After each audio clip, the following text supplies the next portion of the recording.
Hi everyone, a very good evening to all of you, and I welcome you all to the newspaper analysis discussion video. Now, first of all, before starting the class, confirm this thing that audio as well as video both are clear to you or not. Please confirm this thing that audio and video both are clear. If there is any issue that you are facing with respect to audio or video, please let me know so that we can rectify that and then we can move to the class.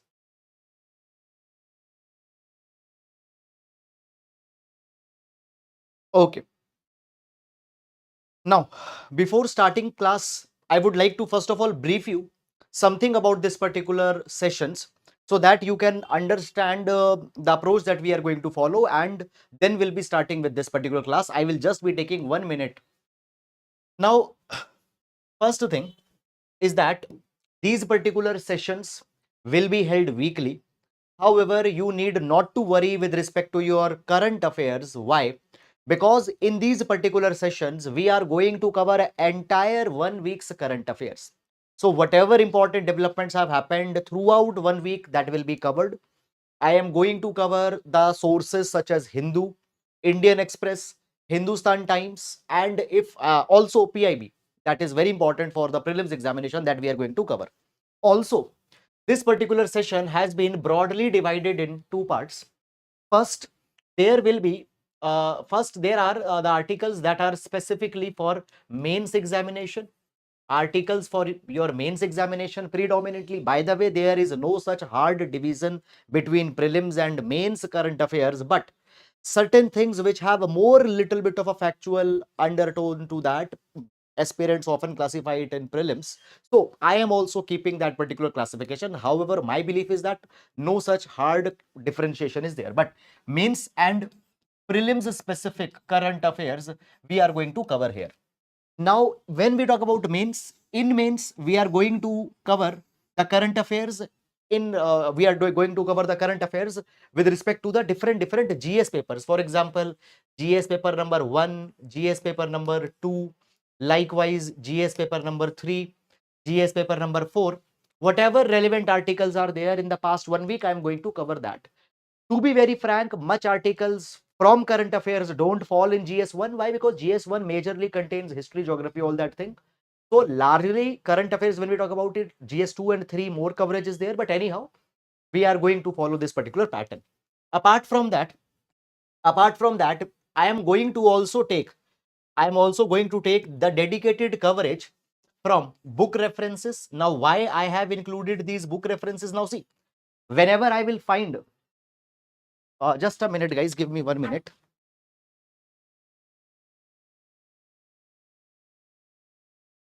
Okay, just give me 1 minute.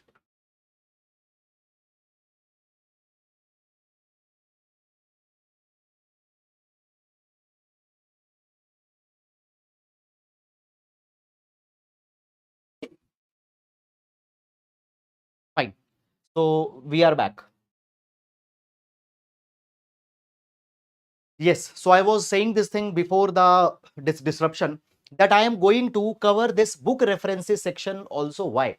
Because if you'll see the toppers copies, and in fact the toppers say, and in fact this is true, that in your answers, if you give references from books, if you give references from certain authors, it enhances the credibility of your answers. For example, if you're writing the answer on GS paper number 4 and you give reference from the Michael Sandel, you give reference from we have basically when we talk about Guru Charan Das. So Guru Charan Das, he has written this book, The Difficulty of Being Good, where he have given lot of references. Basically, this entire book is the analysis of Mahabharata. Okay, so he has taken up many issues such as dharma, duty, etc. So in ethics, reference from Guru Charan Das is very good. Then in GS paper number 3, we have many thinkers, many economists whose references can be given. So I will be including that also. And then I am going to also include good case study. I am also going to include good case study. Now, these good case studies can be used as a reference in all of your papers. So for GS2, 3, 4, whatever case studies I'll find in 1 week, I am going to include that. One thing is that only when we have good things, good references, we are going to include that. Unnecessarily, I'm not going to dump the content here. That is one thing. Okay. Also, then the issue comes is with respect to notes. Issue comes is with respect to the notes. Right now, right now, follow this particular session. Fine. By the end of this particular session, I will also share the PDF notes. I will share entire PDF notes. You need not to worry. And also we are working that how we can make notes more and more crisp, more and more to the point, formatting, presentation, everything we are working. Okay, so you'll get the notes after the end of the session at our Telegram channel. Link for Telegram channel is in the description box. So you can simply visit Telegram channel and there you can get the PDF notes. Okay. Now,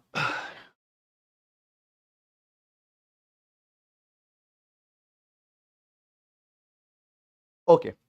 So GS1, GS2, GS3, GS4, book references, case studies, and prelims. These are all the sessions that we will be taking up.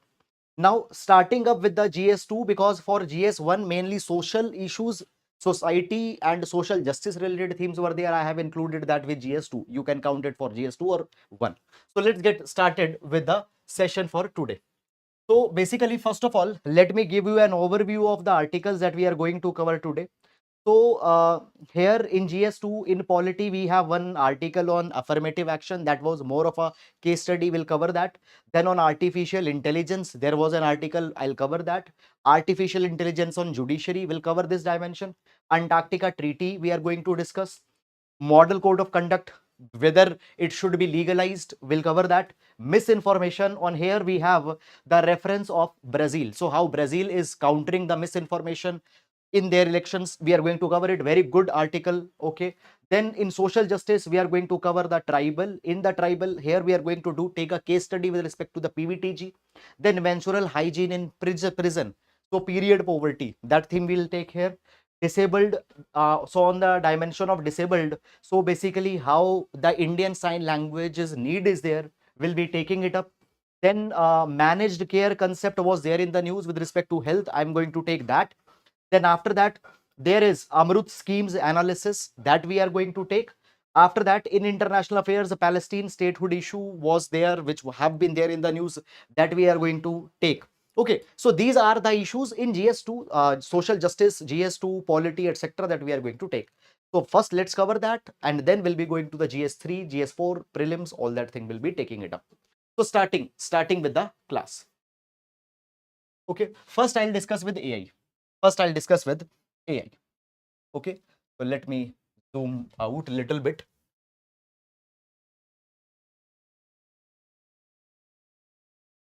Okay.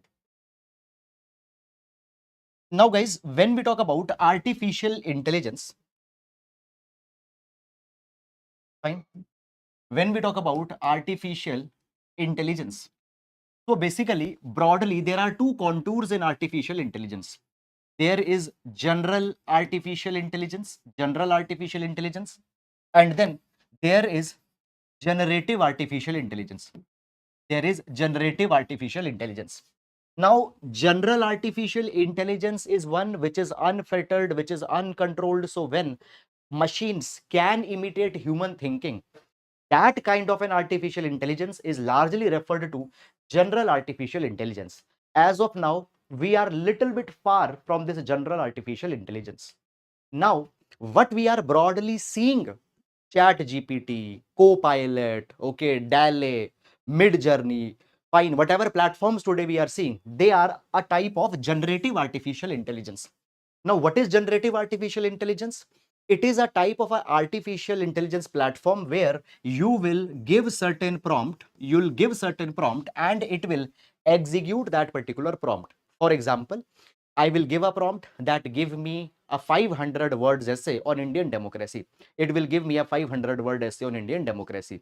So this is the generative AI, Chat GPT. This generative AI, it can generate text. It can generate text. For example, Chat GPT is there. It can generate photos. It can generate photos. For example, Mid Journey, that can generate photo. You can give a prompt, photo of cat sitting on moon. It will give you photo. It can generate video. It can generate video. For example, Sora. So this is being brought by the Chat GPT that can generate the videos. Now, when we talk about deep fakes, what are the deep fake? Deep fake, they are called as a synthetic media, synthetic videos, where an entire video is constructed, a person will be shown doing certain things which he has never done.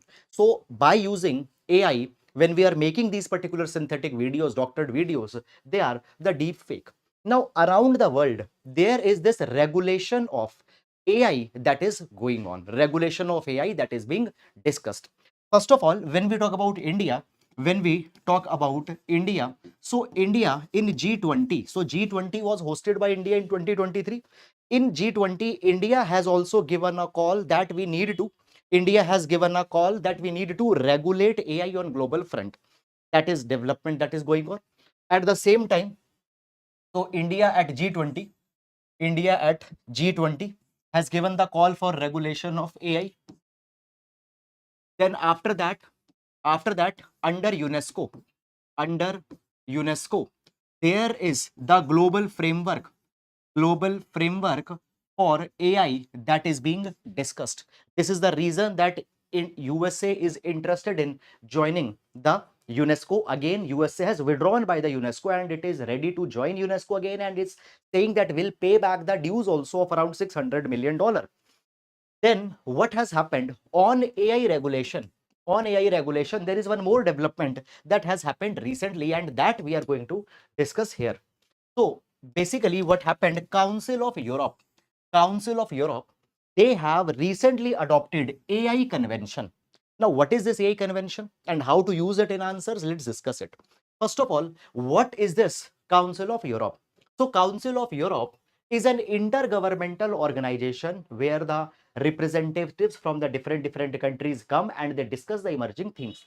Council of Europe was created in 1949 and right now it has 46 members. And Council of Europe, what has now, the name is Council of Europe. Largely the member countries are European, but US has also joined this AI convention under the aegis of Convention of Council of Europe. Now, Council of Europe, they have signed a comprehensive agreement to regulate the AI. And this agreement is referred to as AI convention. AI convention. Now, first of all, it is a framework convention. It is a framework convention. Now, what a framework convention is all about? So basically, guys, a framework convention is one which broadly discusses the contours of some development. It does not comes out with too much of nitty-gritties. It does not discusses the bare thread details. For example, you might have heard about the Convention on Biological Diversity, CBD, Convention on Biological Diversity. Okay, you might be knowing about United Nations Framework Convention on Climate Change. So CBD, it generally talks that we need to do three things. We need to do three things. Number one, we need to conserve biodiversity.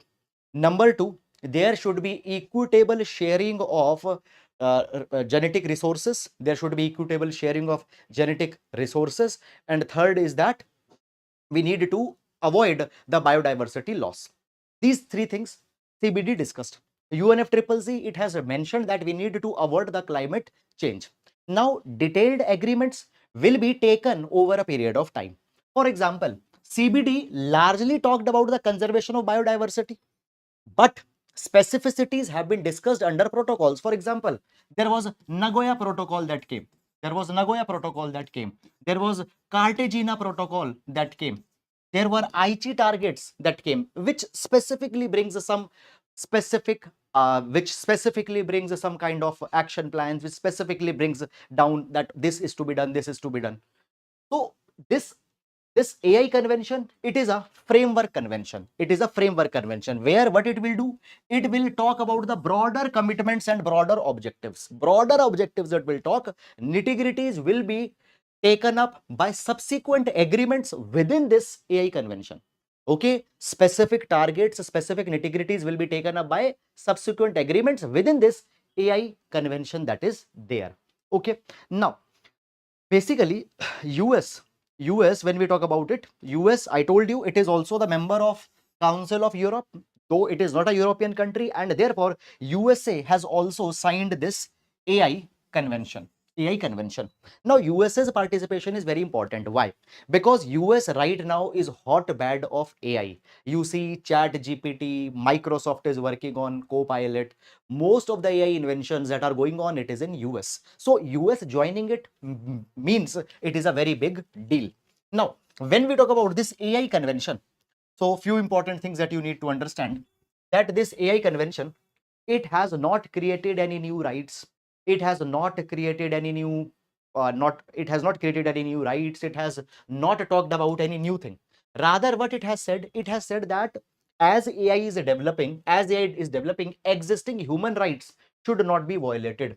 Existing fundamental rights that have been protected by the international and national laws, for example, United Nations Declaration of Human Rights 1948. By the way, United Nations Declaration of Human Rights has completed 75 years, so very much important. United Nations Declaration of Human Rights, India has signed it, India has ratified it. It has 30 articles and it talks about the basic human rights. So now it has recognized human rights. United Nations Convention on Rights of Children 1989, it has recognized the children's rights. India talks about the fundamental rights. So already given human rights and fundamental rights by national and international laws, they should stay protected. They should stay protected during the application of AI, during the application of AI, during the implementation of AI. Specifically talks about that this convention will ensure that during the life cycle of artificial intelligence, AI should be fully consistent. AI should respect the basic rights, democracy, and rule of law. AI should not go in that direction that democracy is undermined, rule of law is undermined, rights are being undermined. For example, using of AI, using of deep fake during elections, it can undermine elections, and elections undermining can undermine democracy. So such AI should not be there. So you can use this particular reference whenever you are writing on any question on AI governance or AI regulation or AI framework. Okay, so you can give references from here. You can give references from here. Now, moving on, moving on. Next, one more article we have on AI, that is AI in judiciary. Now, this is more of a case study. This is more of a case study. So basically, guys, when we talk about the usage of artificial intelligence or chat GPT by AI, here I am going to give you multiple case studies which you can use in your answers. What happened recently, Manipur High Court said that they have used chat GPT 3.5 while they were doing a research on a case. So Manipur High Court said that they have done research through chat GPT 3.5. Then what happened? Punjab and Haryana High Court, Justice Anup Chitkara, okay, Punjab and Haryana High Court also said this thing, that to deny the bail plea of a particular person, they have seen the jurisprudence through chat GPT. So what they did, they have said that to understand the jurisprudence in that particular case, to understand the jurisprudence, they have referred to chat GPT. Delhi High Court. Delhi High Court also has mentioned about the Chat GPT. Delhi High Court had said that Chat GPT cannot be used to decide on legal or factual aspects of law. So to decide on legal aspects, to give the verdict, you cannot use Chat GPT. Okay. In fact, what happened in US, a judge fined a lawyer, when that lawyer basically for his research purpose, he used the chat GPT. Now, what happened, this particular lawyer was giving certain arguments, and in that argument he was referring to certain case laws which never happened. This is called as chat GPT hallucination. Now, what is the chat GPT hallucination? Chat GPT hallucination is a thing that GPT will create its own laws. See, it will create a story at its own. It will create certain instances at its own. Fair point, they never happened. So he was using certain courts cases references. These cases never happened. So basically what happened, US, they released a guideline, and this is a very good precedence. Indian courts should also do that. So US released a guideline about the usage of generative AI in court. They said that judges or the lawyers, they can use chat GPT for basic things. For example, there is a big paragraph, you need to summarize it. Okay, you need to restructure something, you need to simplify the language. You can use chat GPT for these particular things. But chat GPT cannot be used for legal research purpose, for analysis of a case. Chat GPT cannot be used. Now these are the guidelines that have been given by US. Now you see the case of India. In India there are certain issues. Number one, Manipur High Court, Punjab and Haryana High Court, they have used chat GPT in the cases. Delhi High Court says that no, don't use chat GPT. So these are the conflicting things. So now it is time that the scope of usage of chat GPT or AI in judiciary should be defined either by judiciary or either by the court. But in these particular matters, it is usually the judiciary which decides its own course of procedure. So judiciary should take a call. So Supreme Court should give a dedicated guideline as how the chat GPT or generative AI is to be utilized. So this is something. Now this is one dimension that could be asked, or knowing it will definitely going to enhance your knowledge. So this is the two developments that happened on AI. Then moving to the next article. Next article, again GS paper number 2, polity. Here we have Antarctica Treaty. Antarctica Treaty. Just a minute, guys.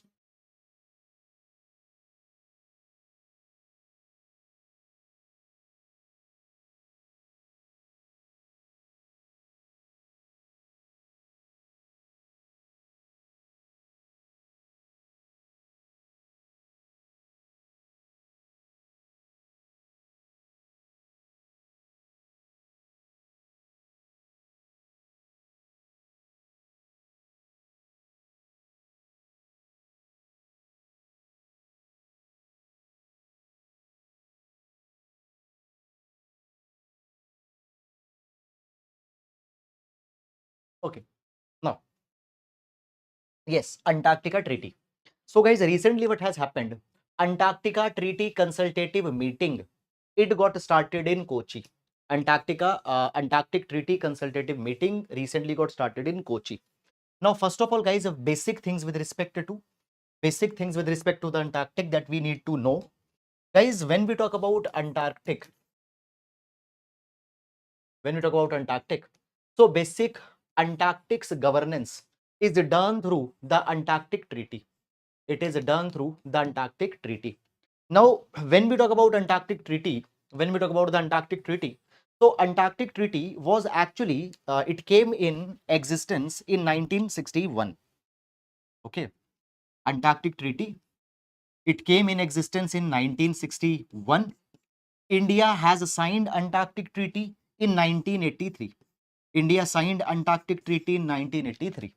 Now, Antarctica, as per the Antarctic Treaty of 1961, Antarctica needs to be kept as a zone for scientific research, scientific cooperation.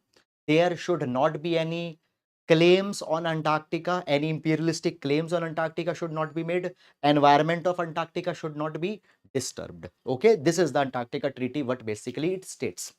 Now, when we talk about Antarctica,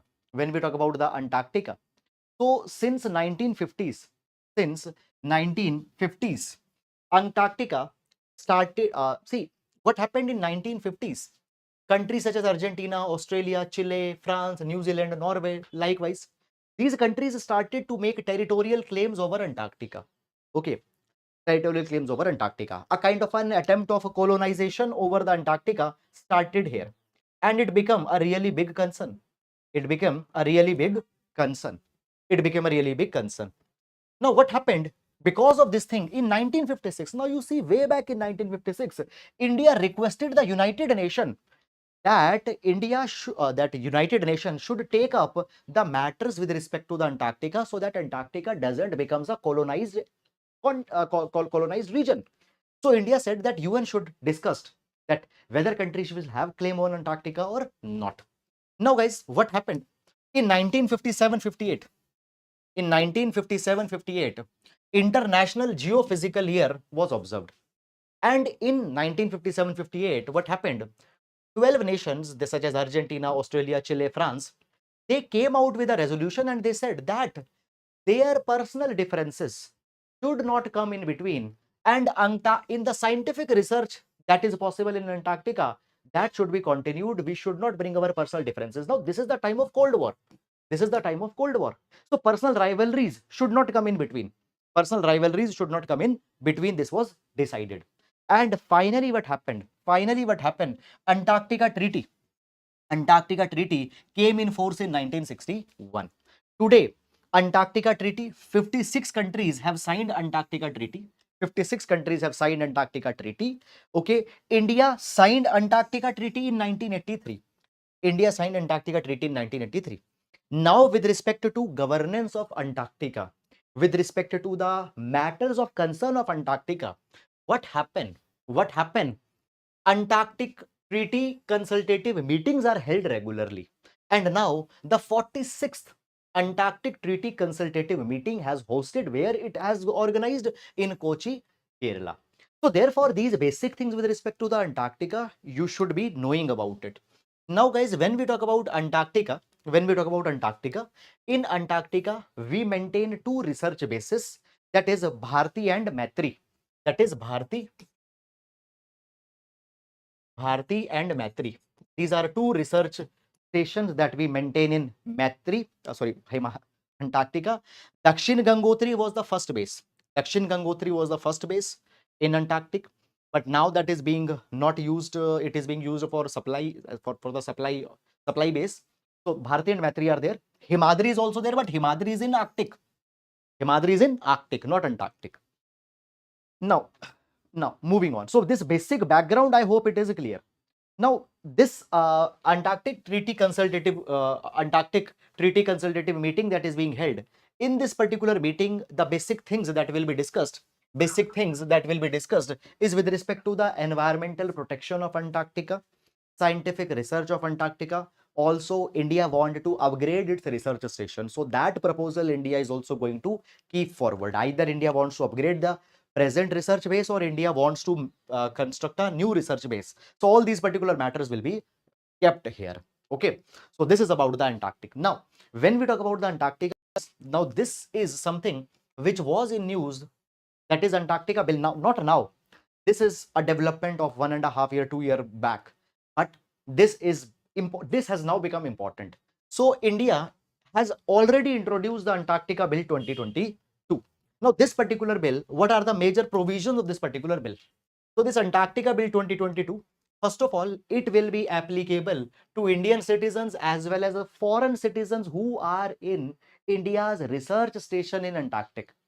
So India's research station in Antarctic, they are Indian people, foreigners. On them, this particular Antarctic Bill 2022 will be applicable.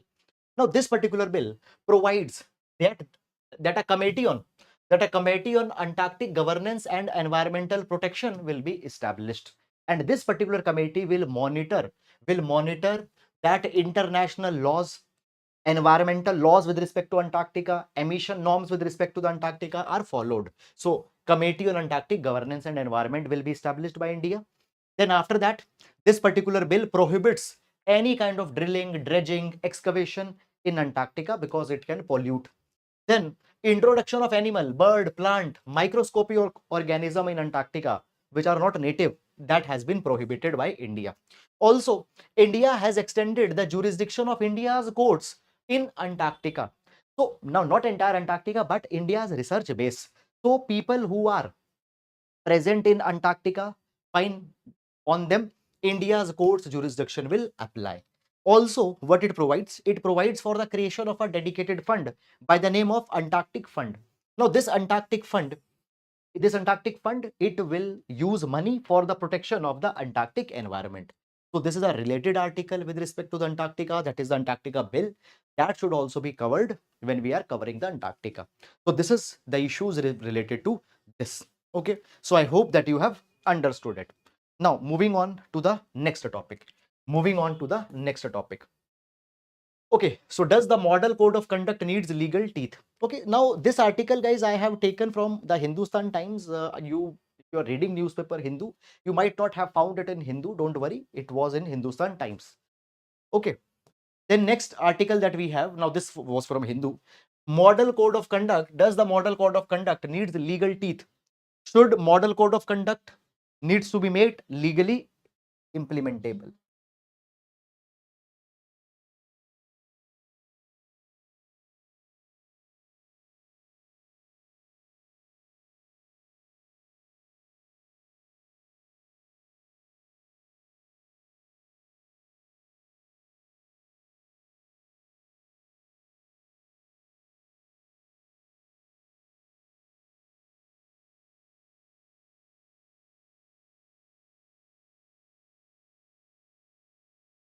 Okay, moving on.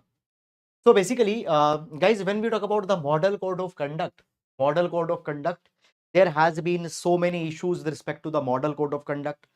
On one hand, many people are saying this particular thing, that model code of conduct has not been properly implemented. Fine.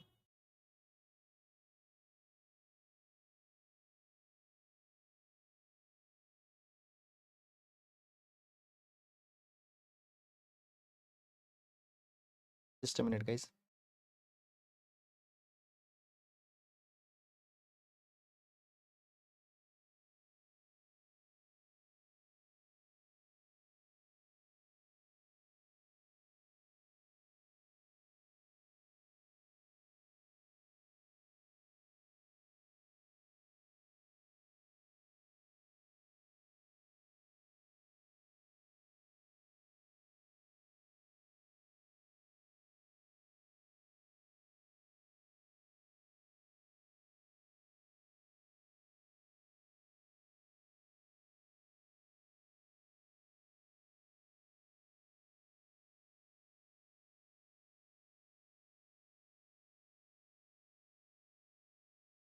Right.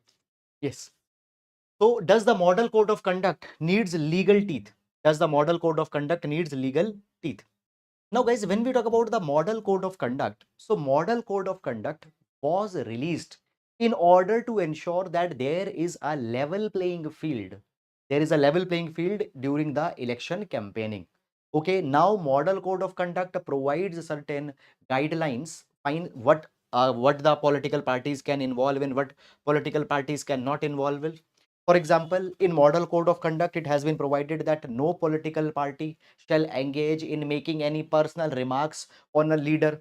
Any criticism, if it has to be done, it should be for political parties' programs, not the personal criticism should be there. Also, it has been provided that caste angle communalism should not be promoted in model code of conduct. So, model code of conduct aims to maintain a decency in elections. But when we talk about model code of conduct, it is not legally, it does not have any legal teeth. It does not have any mechanism for the legal implementation of MCC.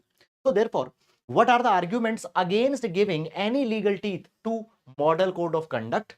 And then we are going to see the arguments in favor, arguments in favor of giving legal teeth to MCC. Direct answer if any question comes on this particular direction. Direct answer if any question comes on this particular direction. So first, what we are going to see, we are going to see that why legal teeth should not be given to model code of conduct. So basically, guys, the first issue that comes here is the issue of enforceability and efficiency. Now, basically, if we will give some legal teeth, then there will be a legal process. Suppose some violation of model code of conduct is done, then there will be a particular process that has to be followed. And this particular process will bring delay. Right now, if any model code of conduct is being followed, a complaint is made to Election Commission of India, and Election Commission of India can take swift action. Why? Because it has not to follow a legal formal process.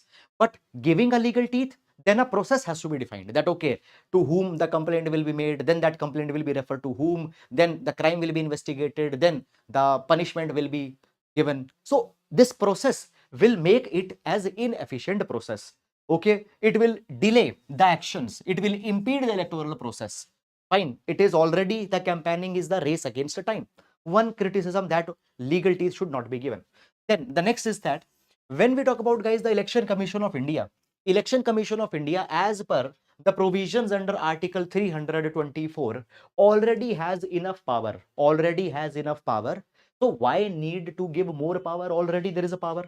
So problem is not the lack of power. Problem is implementation. So here also, if you give the legal status, fine. What is the guarantee that implementation will be done? The next is the potential judicial delays. Potential judicial delays. So if it is given the legal status, and if, let's say, Election Commission of India, as per that thing, did something, then the court cases will be there, appeals and petitions will be made in the court.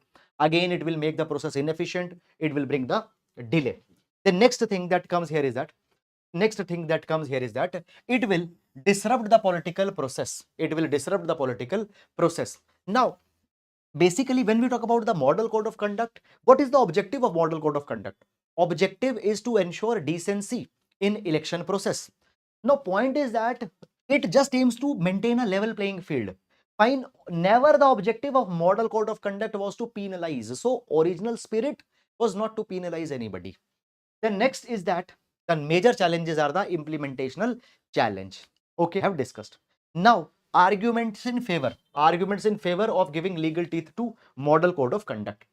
First argument that comes here, first argument that comes is that obviously what will do, it will enhance accountability, it will enhance accountability. So any violation as it can be punished, and any such kind of a punishment will have a negative impact on the political party's image during the election campaigning. So it will enhance the accountability of leaders when they are making speeches, when they are making certain allegations.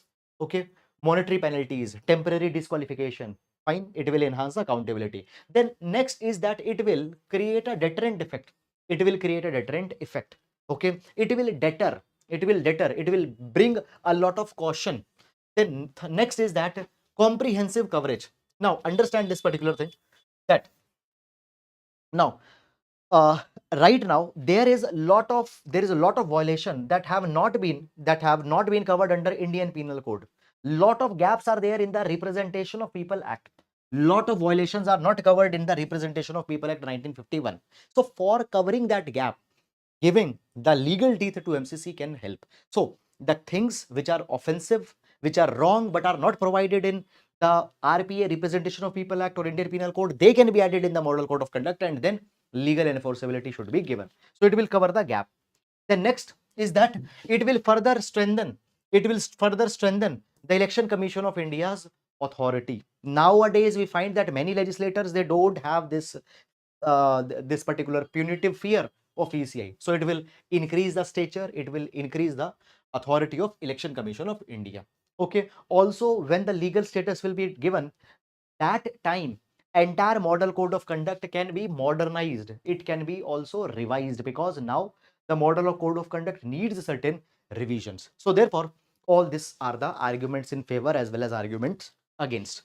Okay, so we have 5 arguments against and we have 5 arguments in favor. So a question, 10 marker question, 15 marker question, the entire question could be written out of this particular content. Okay, deliberately guys, I have not discussed the basics of that election process, etc., because already you might be knowing it as per your basic polity. Fine. So the next is misinformation. Now here for misinformation, we have this article was from Hindustan Times again, and this was actually a very good editorial where they have given the case study of Brazil, that how Brazil counters the misinformation and disinformation that spreads during election campaign on social media. By the way, before going in this particular article, what is meaning of misinformation and disinformation? What is meaning of misinformation and disinformation? So basically, misinformation is wrong information. Suppose I got some wrong information that this XYZ thing can treat this disease. I got the wrong information, and I am now sharing this wrong information to other people. Myself, I don't know that this is wrong information. This is the spread of misinformation. What is disinformation? Disinformation is a spread of distorted information. Spread of distorted information with the negative and malified intention. For example, I had right information, but deliberately I twisted that information. I distorted that information. Fine, so that this wrong information serve me. So that this wrong information serves me, and I am now spreading this information to everyone. Now here my intention is wrong. Here my intention is wrong. I know that this information is wrong. Still, I am spreading it. That is disinformation. Now, the spread of disinformation and misinformation during elections is a very big problem. It is a nuisance to the society. And you see this particular thing. That Thomas Jefferson, one of the founding father of US, Thomas Jefferson, one of the founding father of US, he said, information is the currency of democracy. Information is the currency of democracy. So basically, misinformation and disinformation, they are problematic. Now this misinformation and disinformation can be countered with more information. This misinformation and disinformation can be countered with more information. So here social media can play a very important role. Social media, guys, can empower, and at the same time social medias can disguise. Now during elections, how what we can learn from Brazil? What we can learn from Brazil? So basically what has happened, Brazil, they have established electoral misinformation alert system. Fine. They have established electoral misinformation alert system. Fine. Now what is this particular system? This particular system serves as a unified reporting channel. Suppose I was scrolling social media and I found some misinformation post. I found some disinformed campaign. What I can do, I can report all that particular thing here on electoral misinformation alert system. Now, basically here, guys, now this is one common platform where public reporting can be done.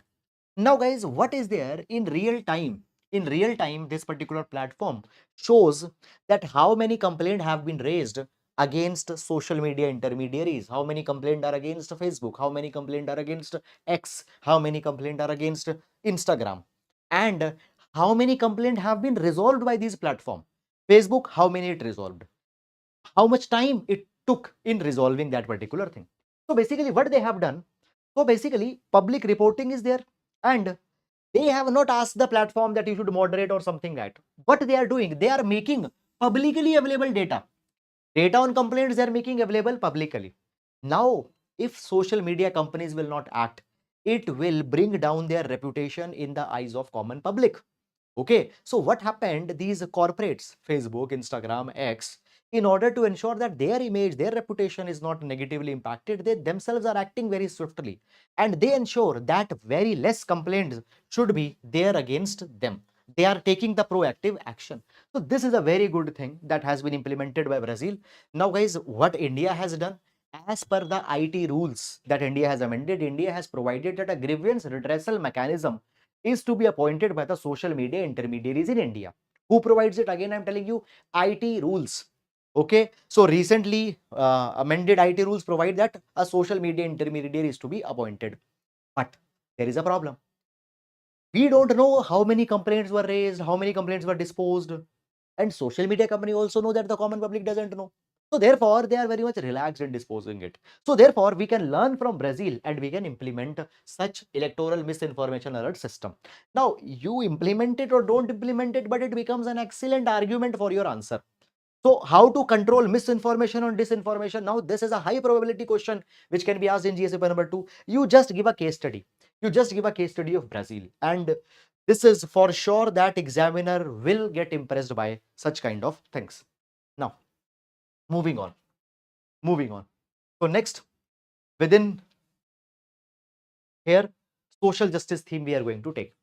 Now, in social justice, the first we are going to cover is a tribal related issues. Now, first of all, guys, we have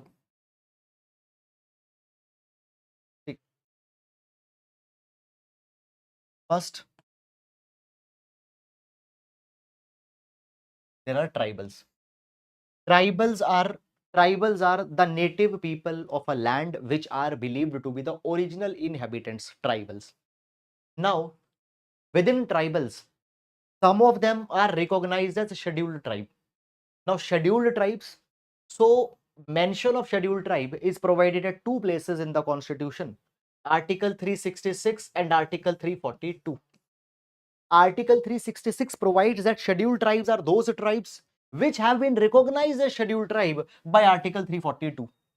So Article 366 sends to Article 342. Now Article 342 says scheduled tribe are those tribes. Scheduled tribe are those tribes which will be notified as a scheduled tribe by president. So president will notify it in consultation with governor if it is a state, and on itself if it is not a state, a UT. So scheduled tribe are those tribes which have been notified by the president, who says Article 342. Now, as of now, around 8.6% of India's population is scheduled tribe. Now, within the scheduled tribe, there are certain tribes within the scheduled tribe, there are certain tribes which are even more backward. And Dhebar Commission provided that they should be identified as a separate category. And therefore, concept came of PVTG. PVTG. PVTG stands for particularly vulnerable tribal groups. PVTG stands for particularly vulnerable tribal group. Now, as of now, 75 tribal groups are recognized as PVTG. 75 tribal groups have been recognized as PVTG, particularly vulnerable tribal group. They are the most backward one. And highest PVTG group we have in Odisha. Highest PVTG groups we have in Odisha. Now, guys, what happened specifically for PVTG, this article is there. So therefore, first of all, you need to know about the PVTG. So one thing, guys, that I am going to ensure in this particular class is that you will not be left in the dark that, okay, now you have to guess, you have to do your research work. Fine. So classes will ensure this particular thing that wherever the basic information is to be given to you. Now, understand this thing, that this PVTG, relation between PVTG, ST, tribal, Article 342, 366 is not directly given at some place. So I am going to obviously help you here. Now, things which are too much direct, okay, I frankly want that you should do the hard work. Why? Because not doing this thing even at your own is not going to help you. Believe me, this thing. Okay, so fine. Now, moving on. So this article is on PVTG. So now, guys, when we talk about the PVTG, particularly vulnerable tribal group, so what happened? Government of India, they have announced the Pradhan Mantri PVTG Development Mission, and this Pradhan Mantri PVTG Development Mission is an umbrella mission. It is an umbrella mission to improve the socio-economic condition of PVTG people. Now, within this Pradhan Mantri PVTG Development Mission, what happened? Government has come out with a scheme recently. Government came out with a scheme recently, couple of months back. That is Pradhan Mantri Janjati Adivasi Nyay Maha Abhiyan, or in short PM Janvan. I'm sure you might have heard about it. So it was launched in 2023 November. Now, as per, okay, so as per this PM Janman, what will be done? PVTG people, they will be provided basic provisions such as safe housing will be provided to them, clean drinking water, sanitation. Fine. So 11 critical interventions like road connectivity, education, housing, water, they will be provided. This is a convergence based scheme. Convergence based schemes means as far as possible, government is going to utilize the present mechanisms that are there. For example, when we talk about the drinking water, for that government is already running Jal Jeevan Mission. What is Jal Jeevan Mission? Jal Jeevan Mission aims to provide Jal Jeevan Mission. Jal Jeevan Mission. Now, Jal Jeevan Mission aims to provide functional household tap connection by 2024. Initially, it was for rural areas, but now it has been enhanced beyond the rural areas also. So Jal Jeevan Mission already is providing functional household tap connection. Idea is that 55 liter per capita per person water should be given. So already we have. For housing, we have Pradhan Mantri Awas Yojana. We have Pradhan Mantri Awas Yojana. For schools, yes, guys, all the ones who are now watching live, can you give me the name of a scheme which are dedicatedly launched for the schools in tribal blocks? Scheme providing education in tribal blocks. Give me the name of scheme. Yes. How many of you can tell? One scheme aiming to provide tribal education, education in the tribal blocks. Yes, very good, Sanjana. Very good, Sanjana. Aman, AK, very good. Fine. Eklavya residential model schools. So already it has a provision. Fine, Niranjan, very good. Eklavya residential model school. So point is that these schemes will be utilized. Now, what has happened? Multiple ministries and departments, they have come together. Now, here, this particular article actually has given a case study that how sometimes, now listen very carefully and please note it down in your notebook.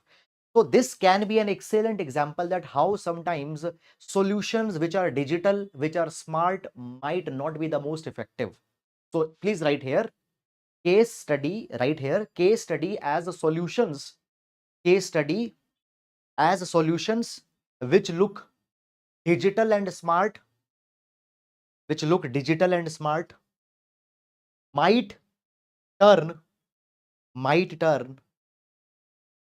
exclusionary and inefficient, might turn exclusionary and inefficient, fine, exclusionary and inefficient. So often we think that by digitizing, by bringing IT, by bringing some kind of a platform application, the things will become smart, but no, always it doesn't happen. So here they are giving a case study that under the PM Janman, housing will be provided. I told you Awas Yojana will be used. So what has happened? So Awas plus mobile app has been brought. Awas plus a mobile app has been brought. So under this Awas plus app, officials have to register the PVTG households. Fine, they have to register the PVTG households. Now, in order to register a household, MG Narega job card is mandatory. MG Narega job card is mandatory. Fine. Mahatma Gandhi National Rural Employment Guarantee Act provides 100 days of paid employment to every household. Keep in mind, not every person, every household in 1 year. 100 days of paid employment. Employment for unskilled work. So two things, unskilled work, household, not person. So MG Narega job card is compulsory. Now what has happened recently, around 8 crore MG Narega workers job card have been deleted in the past 2 years. Government says that we are cleaning it. So point is that many PVTG households, they don't have MG Narega job card. So if they don't have MG Narega job card, how they will get the benefit? This is not clear. Now your application will be accepted or rejected if you go this Awas Plus. It has a very strict criteria. Give the job card. If doesn't have this platform doesn't has emotions, it will reject your application. Second, the app also requires that the names should be as per Aadhaar. But what about the people who don't have Aadhaar? What about the people who don't have Aadhaar? There is no option. Then after that, geotagging is to be done. Okay, this person lives there, he needs a house here. Geotagging is to be done of that location. Fine. But there is a network issue in tribal areas. Now, obviously, you know that the tribal people are living in the forest. So there are the network issues. So these are all the issues. Now you need not to write in too much of detail, but just in 3-4 lines, you can give a case study when you are writing on governance challenges. So basically, in the governance, this can be a good case study. Governance challenges. So this was one article that was there in Hindu. Then next, in social justice, we are going to discuss the issue related to women, menstrual hygiene in prisons, period poverty. Now, guys, when we talk about women, so basically, women, one very crucial right for the women is the right to safe menstruation, right to stigma-free menstruation, right to clean and hygienic menstruation products. This is a right for the women, and these rights have recently been recognized also, in the National Menstruation Policy, National Menstrual Hygiene Policy. Now, this National Menstrual Hygiene Policy was launched in 2023. Good thing, very good. Now, when we talk about, guys, improvement on the menstruation, there is a good news also. According to National Family Health Survey 5, who releases National Family Health Survey 5? National Family Health Survey 5 is conducted by Ministry of Health and Family Welfare in association with IIPS, International Institute for Population Sciences, Mumbai. So Ministry of Health and Family Welfare and IIPS Mumbai, they conduct this National Family Health Survey 5. Latest was this 5. It was conducted in 2019. 20 report was released till 2021. Okay, it revealed that 8 out of 10 young women now in the age of 15 to 24 now are using safe menstrual hygiene products. Very good. Also, what about, now this is good, but what about the women who are in prisons? So according to National Crime Record Bureau report, now please use these references. Now guys, understand this thing. Whenever you are talking about any data, whenever you are giving any evidence, you are not using source, you are not giving the reference that okay, from where you got that data will not mean anything. As per National Crime Record Bureau, around 24,000 women are there, 23,772. So roughly 24,000 women are there in prisons. 77% women out of them are in reproductive age group, that is in 18 to 50. These women will be having their regular periods. So therefore, they need safe and hygienic menstrual products. They need clean toilets. They need running water in these toilets. But many prisons in India, they fail to provide adequate number of clean toilets. They fail to provide safe menstrual products, hygienic products. Now, 2016 Model Prison Manual. Now see, prison is a state subject in the Schedule 7 of Indian Constitution. So state subject means that the state will have their state manuals, rules. So therefore, time to time, Ministry of Home Affairs, it makes a model law, model manual it releases. So as per 2016 Model Prison Manual, it was provided that women who are in jail, they should be provided the basic necessities during menstruation, such as toilet, water, and the sanitary pads, etc. Okay, but what has happened? Still, most of the prisons fail to provide them, and their periods become a horror for women in the prisons. It refers to the period poverty, means women not able to afford hygienic products to manage their menstruation. Fine. So what is the need? So there is a need for a collaboration between public health. So there is a need for a collaboration between public health authorities, NGOs, self-help groups, prison administrators. They need to come together and they need to develop this comprehensive strategy that how women can be provided the safe right to menstruation. Okay, this is something that is needed. Okay, obviously financial monetary allocations is to be given to the prisons separately for women. The next issue within the social justice. Okay, before moving forward, let's revise what we have discussed up till now briefly.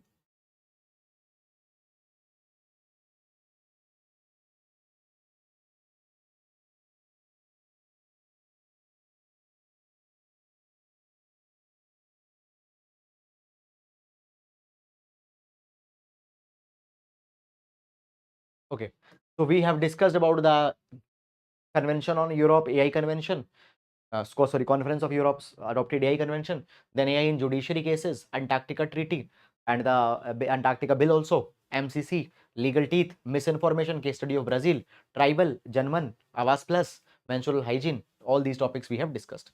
Moving on to the next topic of disabled and related issues. Now, guys, what happened? First of all, when we talk about the disabled, few things you should know first. First of all, guys, there are three keywords that you should be clear about that what they include. Number one is disabled, number two is impaired, and number three is handicap. Okay. So first we are going to discuss the impaired. So a person having any physiological or cognitive limitation, okay, that is called as an impairment. Suppose a person not having hand, person not having legs, it is an impairment. Now because of your impairment, a person is not able to do specific type of task. That is disability. So disability is inability to do certain task because of impairment. Again, I'll repeat. Disability is inability to do certain task because of impairment. And then what is handicap? Handicap is when a person will face social discrimination because of their impairment and disability. So handicap is social phenomena. Handicap is social phenomena. So when a person will face social discrimination because of their impairment and disability, that is handicap. Now, when we talk about, guys, the disabled people and their rights, there is United Nations Convention on Rights of Person with Disability that India has already signed and ratified. United Nations Convention on Rights of Person with Disabilities, India has signed as well as ratified. Then there is Incheon strategy.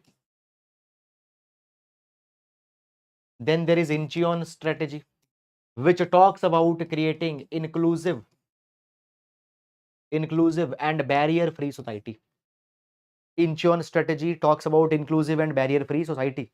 that talks about the disabled people and their rights. We have agreed to insurance strategy also. Then to implement all this, now there are others also. For example, Bivako Millennium Framework is there for rights of disabled people. Okay, but no need to go too much because too much content, essentially you'll get confused. So most important one, United Nations Convention on Right of Persons with Disabilities, insurance strategy for disabled people to create an inclusive and barrier-free society. Inclusive and barrier-free society. Now, what happened? This is something that India has agreed. Now, implement it on the ground. Already we have devised, we have come out with the Rights of Person with Disabilities Act 2016. So today, disabled people's rights, disabled people's issues, they are taken under the Right of Person with Disabilities Act 2016. This is a model law today for the disabled people. Is it clear or not? Fine. See, one thing is this, that guys, you should be knowing about certain laws and their basic framework for your social justice. For example, let me give you one reference. Please note it down in your notebook also. For example, when we talk about women, when we talk about the women, you should be knowing about the basic provisions of POSH Act. POSH Act, Prevention of Sexual Harassment at Workplace Act. Children, you should be knowing about the basic framework of POXO, Protection of Children from Sexual Offences Act. You should be knowing about certain basic acts that you should know about. POSH Act for women. You should know about the POXO Act for children. You should know about the Prevention or Prohibition of Child Labor Act. Fine. Prohibition of Child Labor Act. Prohibition of Child Marriage Act. This is for children. Transgender Person Act 2019 for transgender people. Right of Person with Disabilities Act 2016 for disabled people. Maintenance Maintenance for Senior Citizens, Maintenance and Welfare of Senior Citizens Act 2007. Okay, Maintenance and Welfare of Senior Citizens Act, sorry, Maintenance and Welfare of Senior Citizens Act 2007 for senior citizens. Okay, fine. Okay, tribal peoples, we have Forest Right Act, we have Peace Act. So these are some basic laws that you should be knowing, for a better and effective understanding of our social justice and to write their good answers. Okay, moving on. Now, basically, this article talks about that often disabled people, they are not bothered, their issues are not looked upon. And here it talks about that what happened. It talks about the people facing hearing impairment.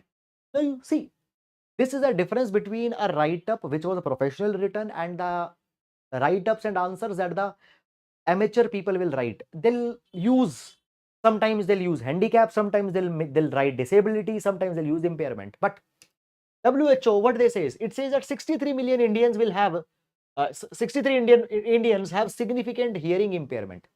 They're not saying disability, they're not saying handicap, they are using impairment, because impairment is that situation where there is a biological or cognitive or physiological limitation.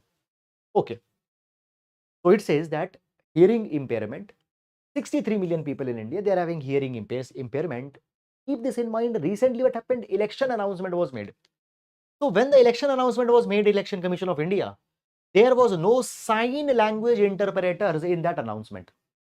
Sign language interpreters are not there in that particular announcement. This shows disregard, this shows that lack of attention on the people fearing the hearing impairment. Now, National Education Policy 2020, it has talked about standardizing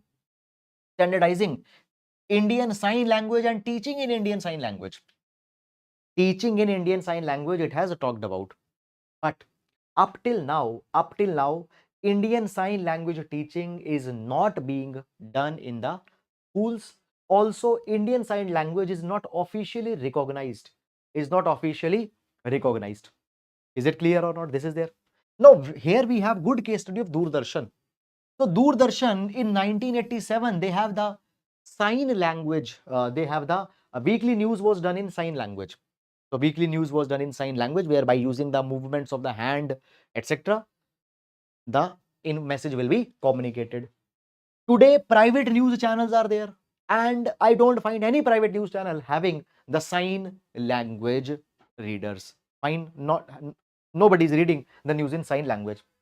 Now, the problem in the Indian education system is that Indian education system focuses on oralism in place of sign language. It focuses on oralism in place of sign language. Now, what is oralism?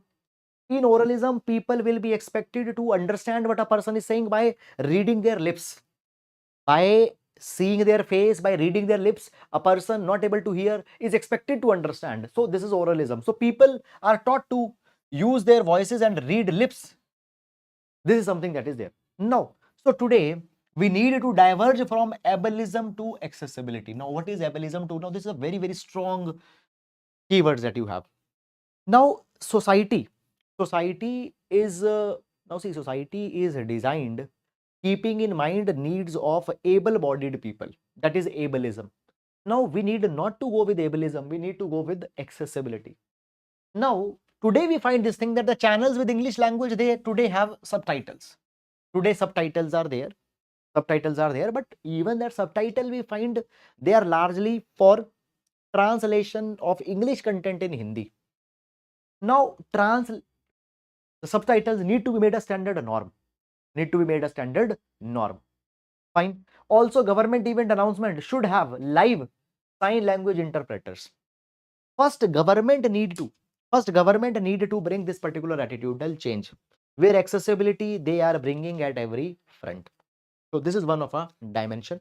Recently, what happened, guys? Now, when we talk about the Right of Person with Disabilities Act that I have discussed here, Right of Person with Disabilities Act that I have discussed here, it has a provision of making cinema also accessible. And even for that particular thing, Jawan movie, it was ordered by the Delhi High Court that it should be made accessible. There should be subtitles and such such thing should be there. Fine, moving on. Then next in social justice, we have one article on health, that is the article on managed care. There was one article on managed care on health.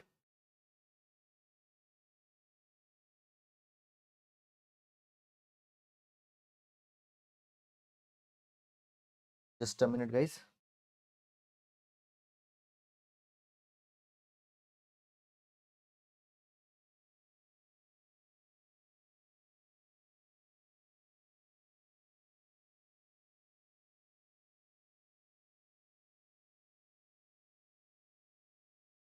Okay, so there is an article on managed care.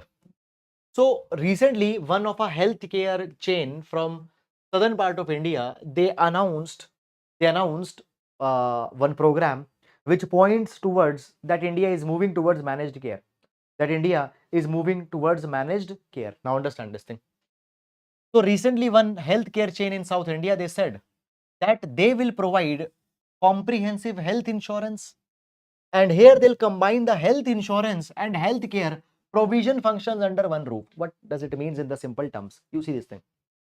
One dedicated organization, it will provide insurance also, and it will also provide its own hospitals. So XYZ insurance and XYZ companies hospitals are also there. Okay, so one provider of insurance and healthcare. Okay, for example, Apollo, let's say Apollo comes with the insurance policy, and also that insurance they will provide through the Apollo hospitals. Now, one question will come in your mind that what is the benefit to Apollo?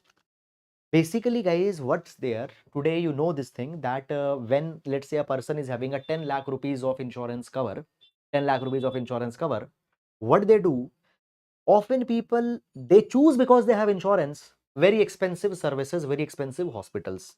Okay, even hospitals, because a person has an insurance, they are imposing exorbitant charges.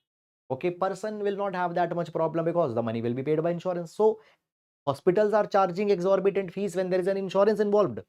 People are choosing very expensive hospitals when insurance is involved. Now, who has to settle that insurance money? Insurance companies. So insurance companies are paying a lot of money, that thing. Because of that, what insurance companies do? Insurance companies increase the health insurance premium.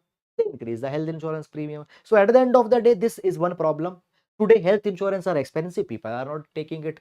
And if I give you the data, please write it in your notebook. According to United Nations and our World in Data report, according to United Nations, UN, and our World in Data report, 56% is out of pocket expenditure in India. Out of pocket expenditure in India is 56%. What does this means? Means 100 rupees if are being spent on healthcare. Out of that 100, 56 rupees people did not had in their pocket. They arranged either by selling some property or by selling gold or by taking loan. This is high out of pocket expenditure. Why? People don't take the health insurance. Premium are expensive. Now, what is happening here? Suppose some provider provides that, okay, we are having our hospital also and we are giving insurance also. So basically what can be done? The cost can be minimized. Premiums will be less. More people will be inclined to take it. Now, this kind of a concept is already going on in US. This kind of concept is already going on in US, and it is called as managed care organization. Managed care organization. What is a managed care organization? Managed care organization is a type of an organization. Managed care organization is a type of an organization which provide insurance and healthcare under one roof. Insurance and healthcare under one roof.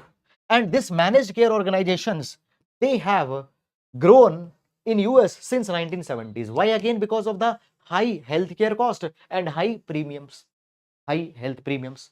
So therefore, what happened? Companies, they started giving their own insurance and they had their own hospitals. You can avail this insurance in these hospitals only, and because of that, premium will be less. More and more people will opt for health insurance. Now, if we take the example of India, in India, where people are very much sensitive, where people are very much cost sensitive, in India, where people are very much cost sensitive, these kind of things are very appealing. These kind of things are very appealing. So if we talk about India, now in India, managed care, managed healthcare can be started by big brands, fine, which are having loyal patient base, which have pockets deep enough that they can create that they can create infrastructure, they can create adequate hospitals. So big chains such as Apollo, Max, etc., they can start with this particular managed care in India. This is good, fine. But at the same time, it is doubtful that it will transmutate in a universal healthcare contributor. Universal healthcare contributor. Fine. Why? Because even then it will be expensive for a large number of people. So therefore, what needs to be done? What needs to be done? Government support, government patronage is needed in this particular direction. Government support and government patronage needed in this direction. In fact, Niti Aayog in 2021, they released the report, and in this particular report, Niti Aayog, what they did? They did that they are endorsing an outpatient care insurance scheme based on a subscription model.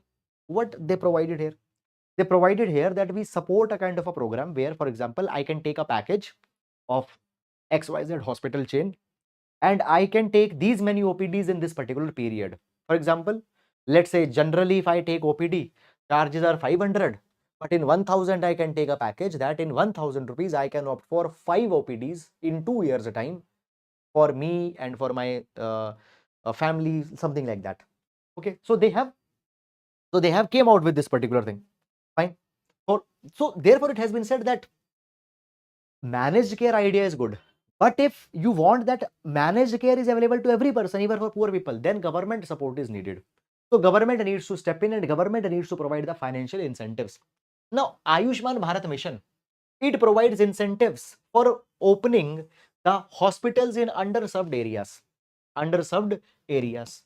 Fine. So you can open a hospital in underserved area, and the people there who are taking operations, procedures under Ayushman Bharat scheme, they'll come to your hospital and will pay you money. So this kind of incentive is there. So such kind of an incentive support from government is to be provided for the managed care also. So this is something that is needed here. Very good article on health. Very good article on health. Some fresh dimension has been given. Now, moving on, in developmental issues, we have AMRUT scheme. In developmental issues, we have AMRUT scheme. So basically, guys, recently what happened, there was this article that came in Hindu newspaper talking about the assessment of AMRUT scheme. talking about the assessment of AMRUT scheme. Fine. Now, when we talk about AMRUT, when we talk about AMRUT scheme, so basically AMRUT scheme is the government's scheme to provide the basic amenities, to the people in urban areas. Okay. Now, AMRUT stands for Atal Mission for Rejuvenation and Urban Transformation. Fine. What AMRUT stands for? AMRUT stands for Atal Mission for Rejuvenation and Urban Transformation. Under AMRUT, under AMRUT scheme, so AMRUT was launched in 2015. Now AMRUT 2.0 has been introduced in 2021. What it aims? It aims to address the infrastructure challenges in water supply. So piped drinking water is not there. Fine, basically sewage treatment is not there. So water supply, mobility, transportation, tackling the pollution problem. Okay, so basic necessities in the urban area which are missing, they will be provided under this AMRUT scheme. It will cover 500 cities. It will cover 500 cities. Okay, fine. This is a outlay in the AMRUT 2.0. This is not that important. Now, when we talk about AMRUT, this particular article is talking about the AMRUT scheme. What are the shortcomings of AMRUT scheme? Now, first of all, why we need this scheme such as AMRUT? Because 36% of India's population lives in cities, and around 50% of people by 2047, 50% of India's population will live in cities. As per Niti Aayog, 41% people by 2030 will live in cities. So, the data is almost synchronized. 41% people as per Niti Aayog by 2030 will live in cities. Today, 36% people are living in cities. By 2047, 50% people live in cities. And according to World Bank, $850 billion is needed for urban infrastructure over the next 15 years. $840 billion is needed. Who says? World Bank.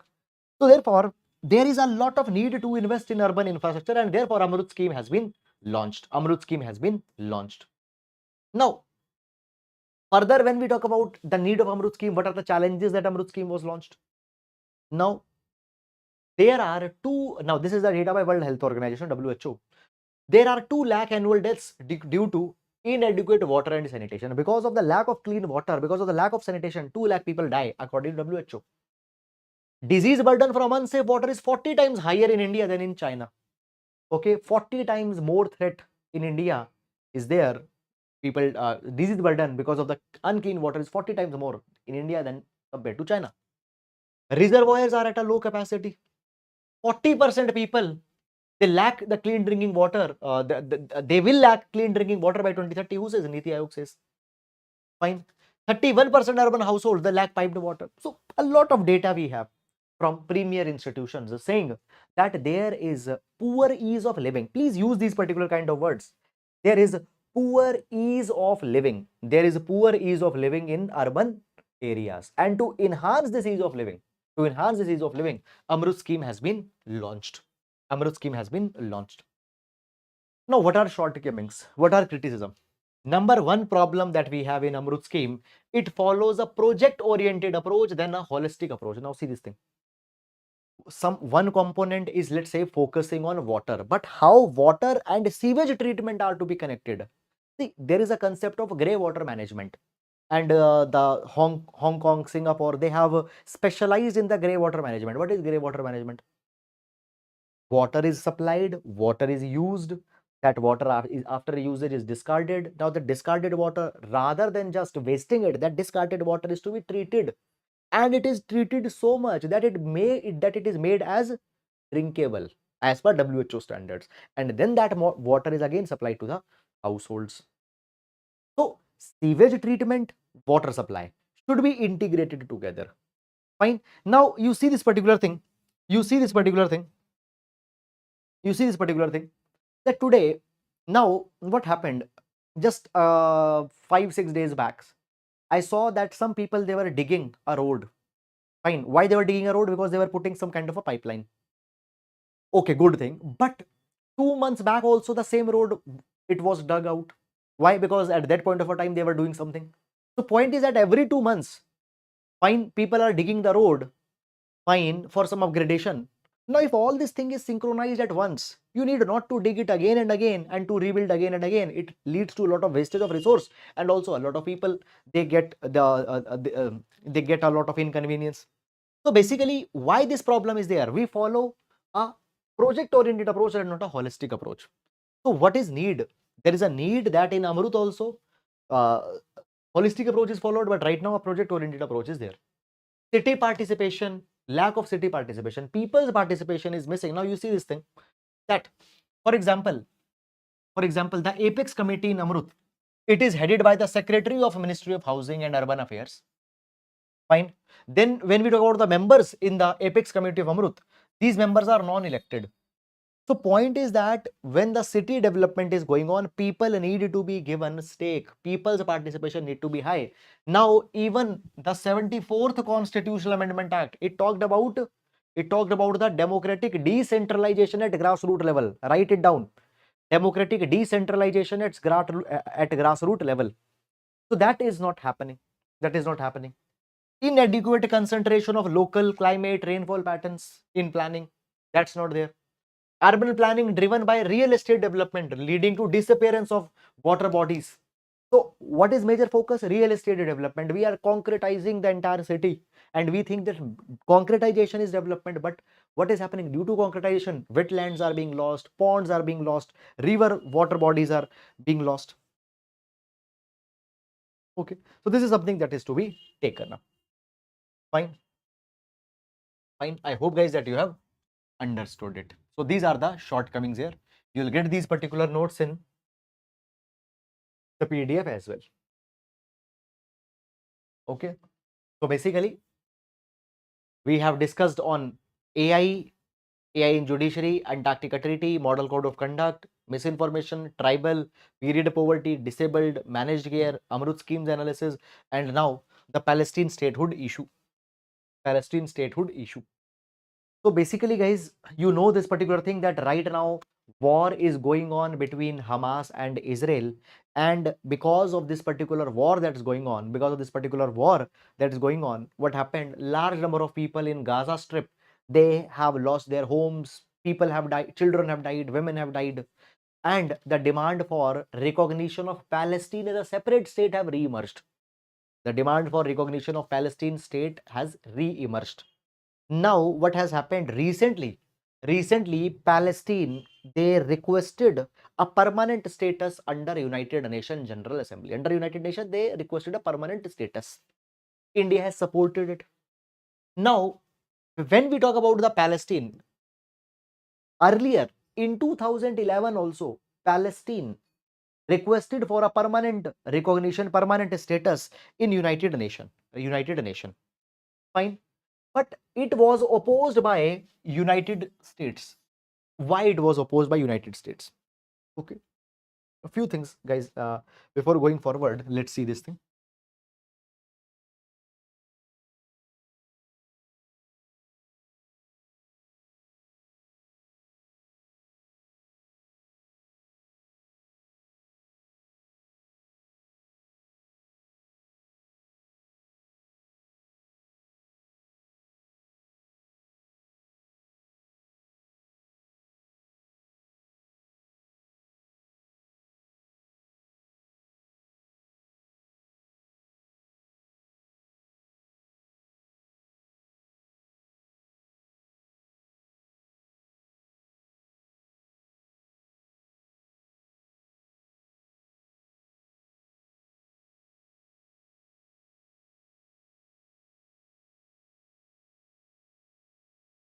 Okay, guys. So basically, when we talk about the UN, so in 1947, UN provided the partition plan for Palestine and Israel. Okay. Now the areas that are yellow in color, that is these particular areas roughly, they were recognized as an Arab state, that is a Arab state, or you can call as a state for Arab people, Palestine. This orange one, it was recognized as a Jewish state or Israel. But actually what has happened, this particular UN partition plan has not got implemented up till now. And we find this particular thing. That today, people, today, Palestinians, they have been shrinked in these two particular pockets. Largely. That is Gaza Strip, Gaza Strips and West Bank. Right now, Israel is attacking here on the Gaza Strip, and recently on the Rafah tents there was a deadly attack that was made. So basically, the demand for Palestine state has revived, but as of now, Palestine wants a permanent full recognition under United Nations. Now, when we talk about, guys, the Palestine's demand to get recognized under the United Nations, it has been supported recently. By many countries. For example, guys, let's see this thing. That what has happened recently. Norway, Spain, and Ireland, they are very much angry on Israel. And they have said that, okay, we are recognizing the Palestine's demand for a permanent status in UN. And what has happened? 145 states are there which are ready to recognize the permanent as a Palestine as a permanent member. Now, earlier Palestine requested the permanent recognition, complete recognition under United Nations way back in 2011. Okay, where is Rafah, sir? Okay, just see this thing that here, if you see, this is the Gaza Strip. Rafah, this here you have Rafah. There is a Rafah crossing also, which is a crossing between Gaza Strip and Egypt. Fine. So here is Rafah. Now, going back. So basically, Palestine made an application in 2011, but that particular request was opposed by US. Why? Because we have United Nations Security Council. United Nations Security Council is a permanent organ under United Nations, and in United Nations Security Council there are 15 members. 10 members are non-permanent members, 5 are permanent members. 5 permanent members, they have a veto, means they can oppose any proposal, and US is one of a permanent member. USA, what they did, they used their veto power. And they opposed the full recognition of Palestine. Now, guys, since then what has happened? Palestine enjoys non-member observer status in UN. Since 2011, Palestine enjoys the observer status in United Nations. Now, guys, when we talk about the membership application, anybody, if they want to become the UN member, the recommendation is required from the United Nations Security Council Permanent 5, and that matter then comes to the UNGA. This was the proposal. Fine. However, now the request for recognition of UN member, it can originate in UNGA also, United Nations General Assembly. United Nations General Assembly has to approve. United Nations General Assembly 2/3 member has to approve it. Then UNSC members also need not to give their veto, they need not to disapprove it. These are the two conditions that are there. Okay, so this is something that is there. Now, guys, when we talk about India, India, along with 142 nations, has supported the United Nations General Assembly resolution supporting the Palestinian membership. And it goes in line with the Nehruvian principles of non-discriminatory UN membership. Very important line, please write it. Fine. Okay. Nehruvian principle of non-discriminatory UN membership. India says that UN membership should be non-discriminatory. UN membership should be given to any country which is interested. You should not stop it. So India's appeal is this. India therefore has even not opposed any country's membership. Even Pakistan's entry in 1947 was not opposed by India. So this is India's track record. Now, Palestine cannot assume membership by bypassing the UNSC. Why? Fine, understand this particular thing, that US, China, Russia, nobody is going to support it. Why? You see this thing. USA will not support. Why? Because USA has very warm relation with Israel. If US will support, then Israel will be angry. China and Russia are apprehensive. Why? You see this particular thing. You see this particular thing that if China will support it, then Taiwan will come. Taiwan say that, okay, support us also. Russia will support, then the Kosovo will come. Okay. So all the countries have vested interest, and you see this thing, it becomes a case study for political ethics. It becomes a case study for political ethics that in the name of vested interest, countries are not being given the opportunity to represent themselves in United Nations, which claims itself to be most democratic body. This is the lack of ethics at international stage. So recognition of Palestine. So now what has happened? You see there were 142. Now Norway, Spain and Ireland also, they have supported the Palestine's entry. Okay, there are many Middle Eastern nations also, fine, which are supporting it. Okay, this pictographic I will provide in the notes also, you can see it. Okay, fine. Guys, please tell me, are you liking the content of the class? Fine. Now we'll be moving to GS paper number 3, and I informed you earlier also that it is going to be heavy content dense class. Okay, why it will be that content dense? Because we need to not to skip anything. Selection should not be arbitrary. Okay, selection has to be comprehensive.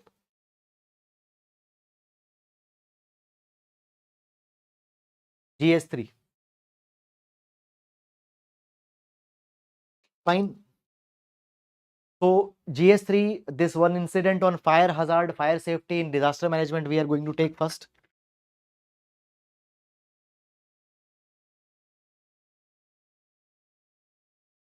Just a minute.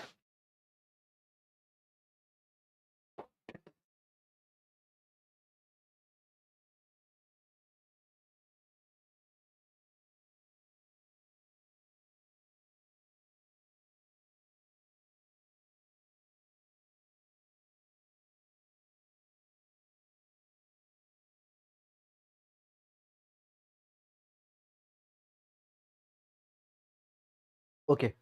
So recently we have seen that there was a fire incident, one indoor gaming center in Rajkot. Okay. And one is a pediatric center, one child clinic, child hospital in Delhi. They saw this fire incident. Very misfortunate thing that happened. Now, when we talk about this particular incident, in case of Delhi, for example, it has been found that there were many anomalies. There were many anomalies. For example, license of that particular hospital was expired. Even license that was given, fine, the hospital had far more beds than for what the license was given. The license was given for less number of beds, but actually there were far more beds that were there. Fine. Then after that, there were far more oxygen cylinders that were allowed. There were far more oxygen cylinders that were allowed. And fine, and these oxygen cylinders were stored in reception area, which aided in spread of fire. No fire extinguisher. No back exit in hospital. No back exit in hospital. All these particular things, it shows the violation of all safety norms. Now let's extend this particular thing. This is clearly, now see, during summers there is heightened chances of fire incident. And when we talk about the fire incident, it can be also referred to as a calamity which did not had direct role of people, humans, but this clearly shows that there are a lot of lapses. If these lapses would have been avoided, then the scale of catastrophe could have been reduced, or this entire thing could have been avoided. Now, first of all, guys, when we talk about the fire safety, so all the aspects of fire safety we are going to see here. So basically, National Building Codes Part 4, National Building Codes Part 4, it talks about the directives as how the fire hazards are to be prevented. So National Building Code has a detailed part chapter on the avoidance of fire hazards. But also, apart from the National Building Code, the states such as Delhi, Gujarat, fine, where these incidents have happened, they have own fire safety rules also. Own fire safety rules also.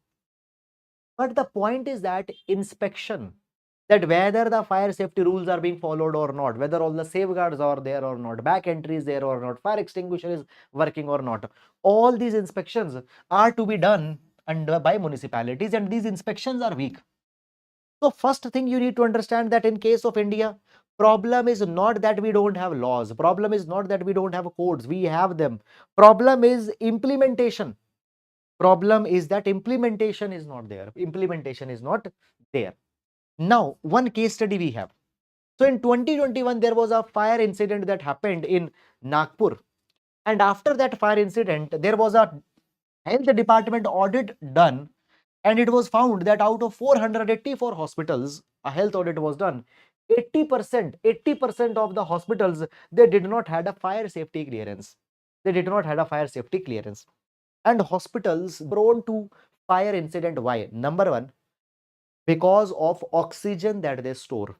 You know this thing that the oxygen aids in fire. You see this particular thing that when we talk about the fire, material plays a very important role, and the availability of oxygen plays a very important role. Now, when we talk about hospital, in hospital there are the beddings, there are so many different type of medicines, etc., that are used which can catch fire, and at the same time, fine, because of oxygen availability also they catch fire. 80% hospitals did not having fire safety clearance as per the health department, Maharashtra health department audit report. Please, you can use this particular reference. Then after that what happened this particular March, before these particular heat waves started, when the heat waves were starting, Union Health Ministry as well as National Disaster Management Authority, they issued fire safety guidelines, and they gave emphasis that the healthcare facilities need to ensure that they have all the fire safety clearances, they have all the safety precautions in check, they should be inspected. But what happened? Most of the hospitals, they have not been inspected, and they lack this particular safety clearance. They lack this particular safety clearance. Now, basically, one dimension that opens up, one dimension that opened up is lack of implementation, of fire safety regulation. Second angle that comes here is that we don't have infrastructure. We don't have infrastructure to fight the fire related incidents, fire hazards. Now here again, when we are writing any point, we need to support it. We need to support it with the data. So here there is a case study. That is the F-Key Pinkerton study of 2018. Now, as per this F-Key Pinkerton study, it was provided that urban India has less than 40% of the fire station that it needs. So leave the fire in hospital, fire at any place. Less than 40% of the fire stations we have that we need. Fine. If we need 100, we have only 40 fire stations. Okay. Also, 15th Finance Commission, it recommended that fire infrastructure, firefighting infrastructure is to be modernized, because many number of times, guys, what happened? Fire tenders, fire services are not able to reach in time, and because they are not able to reach in time, anomalies they increase. So second dimension that we get here is the lack of infrastructure to fight the fire incidents. Then third dimension that opens up is that, guys, you see this thing that this hospital that caught fire in Delhi, it was a very shady kind of an establishment. Fine, there was a very shady kind of an establishment, clearly not a good hospital, fine. So why people go in these kind of hospitals? You see this particular thing here. Again, we have one more case study, and here the case study of 2022 Lancet we are taking. So 2020 Lancet report, okay, it provides this thing that, see, India needs 20,000 to 30,000 level 3 NICUs, neonatal intensive care unit. So 75,000 to 1 lakh level 2 newborn care beds. Okay. Now we need a lot of facilities, NICU beds for the newborn children. But we don't have these number of beds. We don't have these number of beds. Fine, in the government hospital. We don't have these number of beds in government hospital. And good private hospitals are very much expensive. Good government hospitals, beds are not there. These many we need. Lancet report. Good private hospitals, they're very expensive. So then a gap opens. And in this particular gap, these shady, ill-regulated, fine hospitals and establishments, they open. In the case of this Delhi hospital, it has now come to the front that actually doctors that were serving, they were Ayurveda doctors. They were not trained. They were not well qualified pediatricians. They were Ayurveda doctors that were there. Okay, now no disregard to Ayurveda practitioners, but Ayurveda practitioner practicing allopathy, that is a problem. So problem is that the third dimension that opens up is that gap in quality healthcare. Because of this, these kind of things, they happen. Okay. Guys, I don't think that beyond this you should go in this particular thing. So any dimension that will come, it will be falling in these. Moving on. Then there was one article again on spice export. So guys, recently this spice exports, there were these issues that happened. So basically what happened, Hong Kong and Singapore, they recalled certain spices of MDH company and Everest Group, saying that there was high presence of ethylene oxide. Now guys, when we talk about you see this particular thing that India is a major exporter of certain commodities. For example, spices is one of a commodity, and drugs, medicine is one of a commodity. When we talk about the drug export, India is even called as the pharmacy to the world. But Indian cough syrups that India has exported to countries such as Gambia, etc., there are basically there are the quality concerns that have been raised. Okay, in spice export now quality concerns have been raised.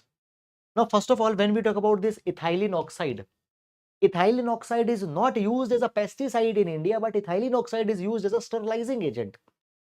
Now, why sterilizing agent is to be used? You see this particular thing that when we talk about the spices and masalas, you find this particular thing that often there are the basically mandis. Okay, markets are there. In these mandis, there are the big and big heaps where the dealers, they are selling these spices. And on these big heaps, they get contaminated by human touch, by bird droppings, by insect contact, they get contaminated. And in order to clean them, in order to sterilize them, this ethylene oxide is needed. Okay, this ethylene oxide is needed.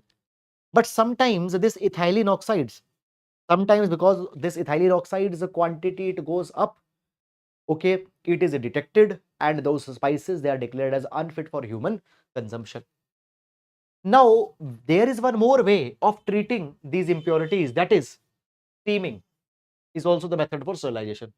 But steaming will increase the cost. Using ETO as a sterilizing agent, using it, it's 5 rupees kg, and steaming it will be increasing the cost 4 to 5 times. Okay. Now, when we talk about this particular kind of thing, according to Spice Board of India, significant share of global, basically in the global spice market, significant spices are exported by India.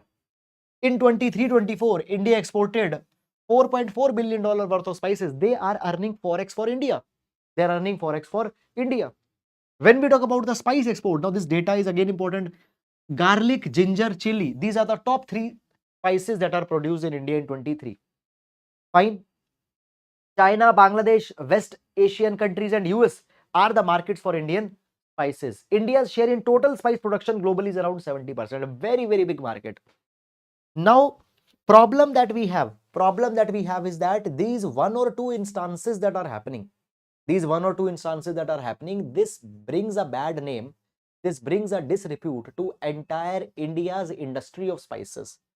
So therefore, Spice Board of India and the companies themselves, they should take preventive steps so that the quantity of ethylene oxide that is being used as sterilizing agent, it should be kept under control.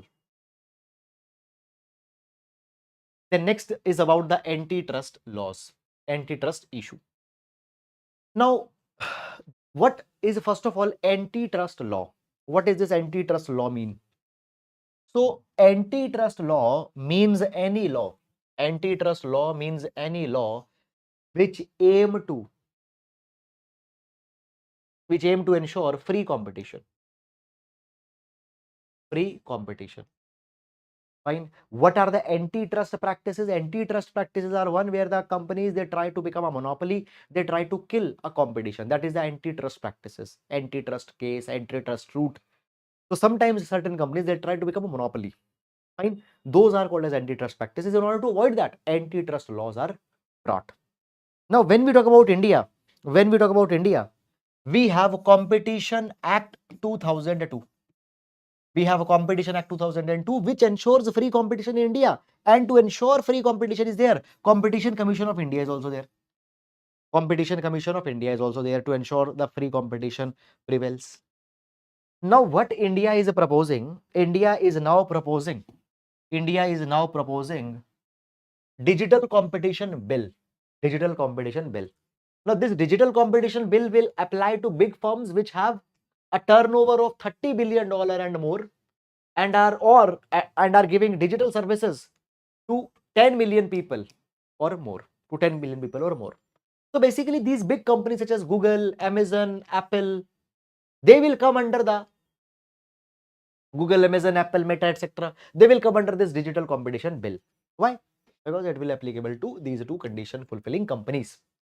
Now, India says that we are bringing this digital competition bill on the line of European Union. On the line of European Union. EU-like competition law. On the line of European Union, we are bringing this particular bill. Okay. But what has happened now? A lobby of tech giant companies such as Google, Amazon, Apple, they have reached to India saying that you don't please bring this digital competition bill. Why? Multiple things are there now that is to be kept in mind. It is said that it will negatively impact ease of doing business in India. Ease of doing business in India. It will impact ease of doing business in India. Secondly, it has been said that it will deter culture of innovation in India. Why? Culture of innovation will deter in India because these companies will not prefer India as their location. Because see, if compliances are too high, these companies will become agitated with respect to India. But on another hand, India has a viewpoint that what has happened, we want to avoid the creation of digital monopoly. We want to avoid the creation of digital monopoly. You see this thing today, Amazon has become more, see, Amazon, though it has some competition with Flipkart, but you see, even let's say, chalo, Amazon and is there and Flipkart is there. Maximum it is a duopoly. Okay. So this is something that have now Competition Commission of India, they say this particular thing that they are investigating these big tech companies. And these big tech companies, they have violated the local laws and they have often tried to become a kind of a monopoly. So therefore, in order to avoid this phenomena, this law is needed. Is it clear or not? Now guys, one article I was reading also, I am not able to recall where I was reading. So for example, what happened? What Google did? Google delisted certain apps from their app store, and Competition Commission of India has sent a reprimand to Google saying this thing, that you run the Play Store and you are trying to become a kind of a monopoly. Okay? So this is all about it. Now, as of now, much development has not happened, bill has not come, but this thing is there. So you need to keep it in your mind that these dimensions are there. Now next, now this is a good article again I took from the Hindustan Times, and I really sorry, not Hindustan Times, I took it from Indian Express. Global Capacity Center. Now keyword is very important. In paper 3 you can use it, Global Capacity Center. Now you see this particular thing, there is a saying, so, and the saying goes like this, that if China is factory to the world, then India is back office of the world. India is back office of the world. Why India was called as back office of the world? Because business process outsourcing, BPOs, they were in India. We found this particular thing, that many IT operations of the Western companies, they shifted to India because India has large pool of IT trained people. We have a large pool, so lot of processes of the Western companies, they shifted to India. Call centers of Western companies, they shifted to India. Okay, and in BPOs, call center business, India was leading. This was the scenario post 1990, particularly 1999 or early 2000s, Y2K. But now we find this particular thing, that this is changing, and this is a very good thing. Now this is changing. And today we find this particular thing, that today India is developing the Global Capacity Center. What are the Global Capacity Center? Global Capacity Center are the units which are set up by MNCs, which do high-end R&D work, Now, what type of work? They are doing data analysis. Okay, they are managing the finance. Okay, they are managing the human resource. Data analysis is the most emerging one. So guys, understand this thing. Today, people in India, they are not just picking the calls for the Westerners and answering them according to a script. Today, Indian people, they are doing R&D for the Western countries. They are doing big data analysis for the Western companies. Okay, so you might have heard about a company called as Lululemon. Okay, so Lululemon is an leisure wear company. Okay, and Indian IT professionals by doing the big data analysis, they tell that in which country which color sells the most, which colors that you need to stock up more, depending on the geography, depending on their location.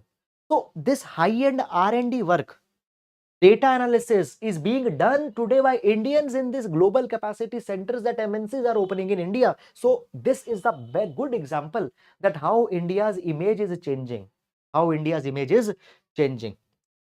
Okay, so global capacity center. Please, guys, please use these particular words. Now, what are the trends of these global capacity centers are increasing in India? What are the reasons? Number one, large talent pool. Large number of engineers, well-trained engineers we do have. Then cost advantage. So Indian labor is not promising, not good quality only, but is also relatively affordable. Then simplified labor laws. Fine. Now this is actually not that good. Allows for longer working hours. Fine. This is there. So today we find now this thing. Now the data is very important. Today there are more than 100 global capacity centers are there, and according to Goldman Sachs, they have invested $7 billion in India for establishing GCCs in Bangalore and Hyderabad, a massive investment. And according to a report by NASSCOM, now please do write them. According to our 2023 report by NASSCOM, fine, there were 1500 GCCs in India, and there is a 60% growth since 2015. And these GCCs are going to increase more and more. So a new keyword, that is a GCC in Indian economy, a very good theme. Moving on. So Eucalyptus planting in Kerala. Now this is not a big article. What happened recently? Kerala government, they issued an order to Kerala Forest Department that they need to stop planting eucalyptus tree. So they were planting eucalyptus tree so that they can sell the eucalyptus tree and can get the finances for their sustenance. Okay. Now when we talk about eucalyptus tree, number one, eucalyptus tree happens to be an invasive tree. It takes up a lot of groundwater, and if we talk about a trunk of a eucalyptus tree, a lot, hundreds and hundreds of liters of water is stored in the eucalyptus tree trunk. So it has a negative impact on groundwater, and it is an invasive species. It is an invasive species. Now, invasive species or eucalyptus, they can heighten animal-man conflict. How? How? You see this thing that eucalyptus is an invasive species. It outcompetes the other native species, and these other native species of plants, they are consumed as a food by animals.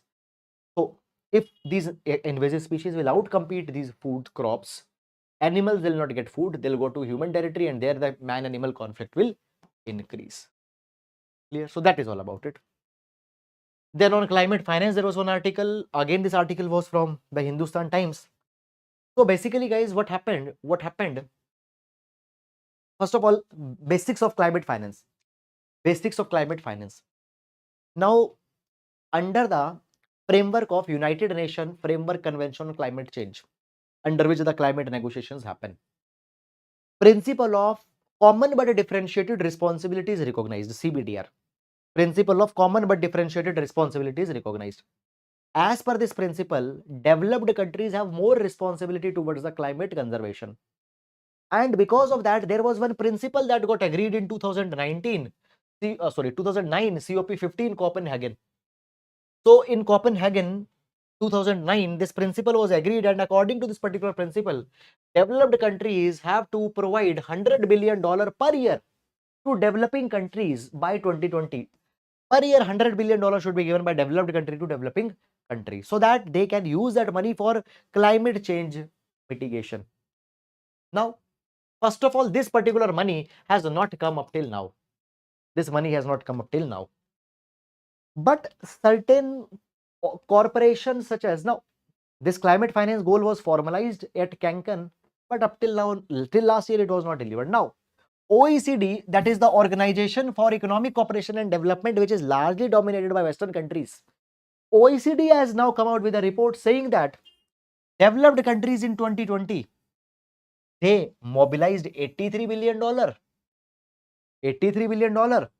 And they say that recently, in 2022, developed countries mobilized 115.9, around $116 billion, $16 billion more than the target. Target was 100, they have provided $160 billion according to OECD report. But if we talk about the other reports such as Oxfam, Oxfam says that maximum 21 to $24.5 billion have been provided. So what do you see? You see that there is a huge divergence. Oxfam report around $21 billion. OECD reports, they say $115 billion. This is the reason. Now we need to take take away from here. Recently, Conference of Parties 28 was held in Dubai, and what India raised here? India raised that you need to define the term climate finance. You need to define what a climate finance means. Now, what the countries such as USA they will do? They will provide money to a country in Africa. Let's say the money is given for education. US will say that this is our climate finance. Now, how it is a climate finance? It is money for education. Now, US will give some logic that, okay, children will get educated. If they will get educated, they will become environmentally more sensitive. And if they will become environmentally more sensitive, they will not pollute. They will drive EV cars, and then environment will be protected. Now, this is an absurd logic. So therefore, what is the demand? Therefore, fine, what is the demand? So therefore, what is the demand? Demand is that climate finance should be defined clearly. Also the climate finance report that is being provided, loans are being included there. The loan that countries are taking for renewable technologies, etc., that loans are being counted, that loans are being counted as the part of climate finance, which should not be done. So there needs to be clear rules in this direction. Fine. Moving on. Moving on. The next here we have Monsoon Crocks project. Monsoon Crocks project. So basically, what happened? What happened recently? This Center for Citizen Science and Biodiversity. Center for Citizen Science and Biodiversity Informatics. Fine. Under Kerala Forest Research Institute. This Center for Citizen Science and Biodiversity, they are organizing Monsoon Crocs Bio Blitz 2024. Now, for prelims examination, though it should have been put under the prelim section, but it is there. So, what is this Monsoon Crocs Bio Blitz program? So, here citizens, they will document the frogs. So, when we talk about the frogs, frogs are a very important species which indicates the ecosystem's health. But now, frogs population is going down because of multiple reasons: climate change, rainfall, habitat loss. 41% of world's frogs, they are in the list of endangered species.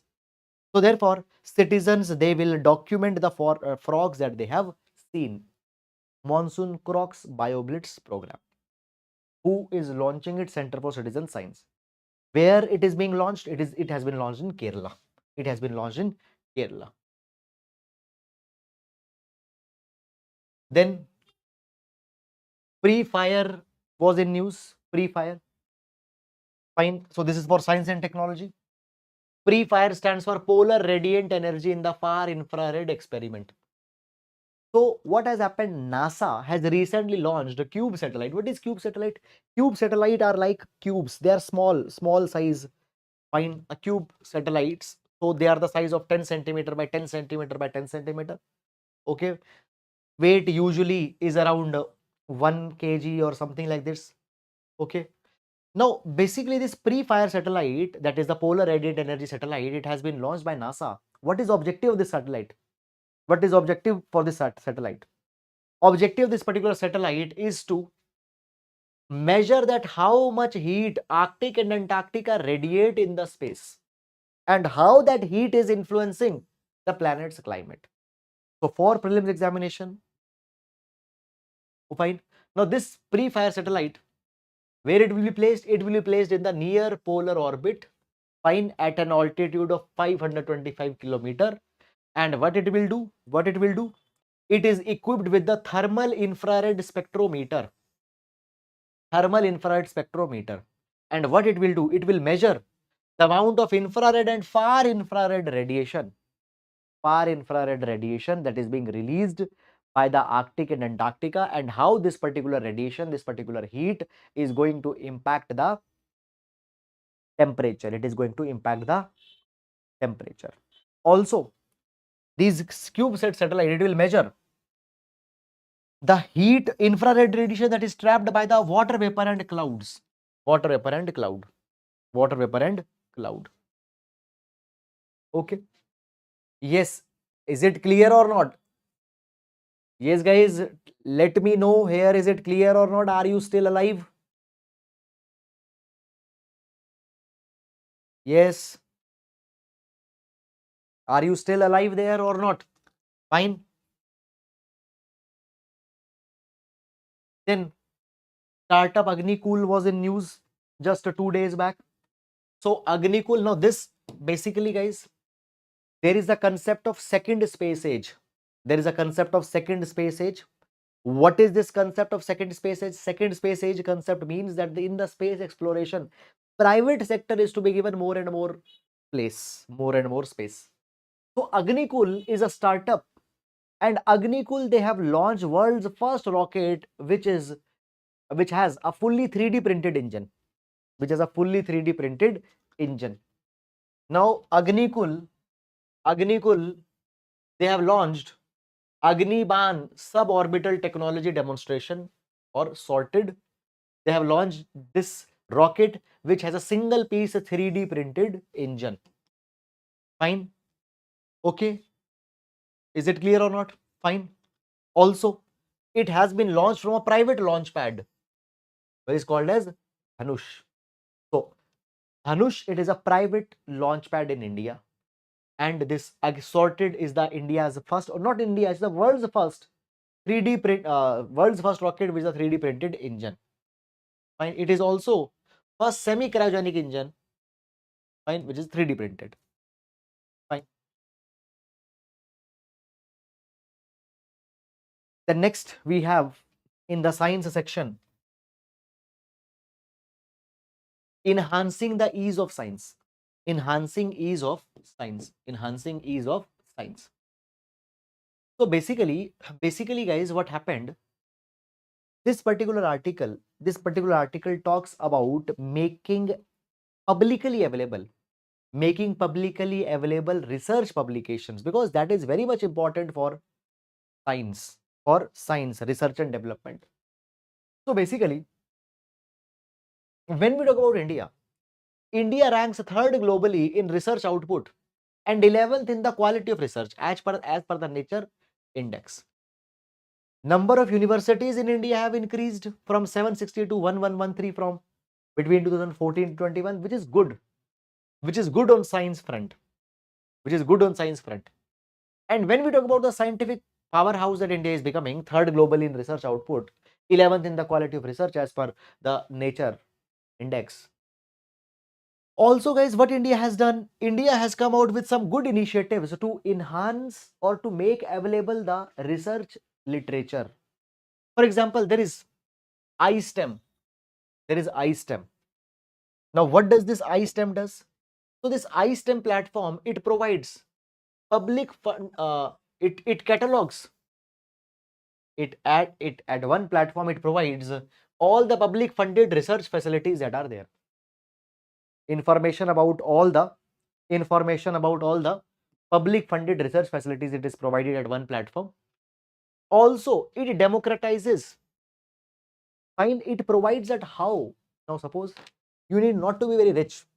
How you can avail these particular infrastructure in these particular public funded facilities. All this is provided here as per iSTEM. Then there is One Nation, One Subscription initiative that India has come out with. What is One Nation, One Subscription? So it provides a subscription model for scientific journals. Now see this thing. Scientific journals, scientific research papers are very expensive.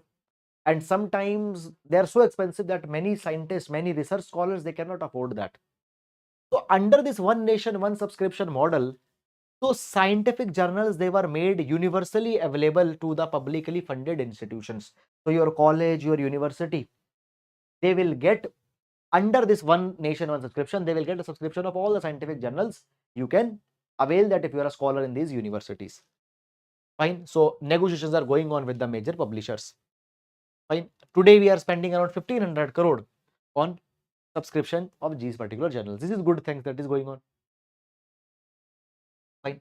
Now, there is this open access that is being demanded around the world. Open access that is being demanded around the world.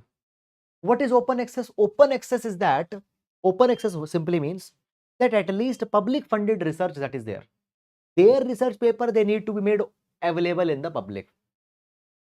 Private research, you should, if there is a private research, you can keep it behind a paywall, make that particular research paper available when somebody pays. But public research, they need to be made openly available, and the open access, it has increased from 38% to 50%. Now 50% of the publicly funded research paper, they are available as per the Web of Science. Okay. But when we talk about still today, a lot of scientific works, their publication is controlled by the certain powerful publishing houses. So basically, we need to come out with such kind of a system where number one, public research is needed to be made openly available, but even the private research, which is very much needed by the scientific community, they are needed to be made available at affordable pricing. Okay. Also, lot of academic journals are available digitally. Fine.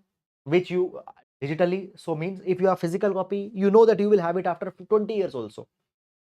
So there is a problem of that it might get discontinued, okay, anytime. Okay, 28% of journal articles fine are unpreserved. Okay, no, not needed to go that much in detail. So we need to promote green open access. We need to promote green open access. What is green open access? Green open access is that green open access simply means that the digital copies of research work is to be made available in the public domain in as much numbers as possible. Fine. So this is something that is there. Also, India should develop its own journal system. Fine. So that the role of the publishers and etc. can be minimized. Okay.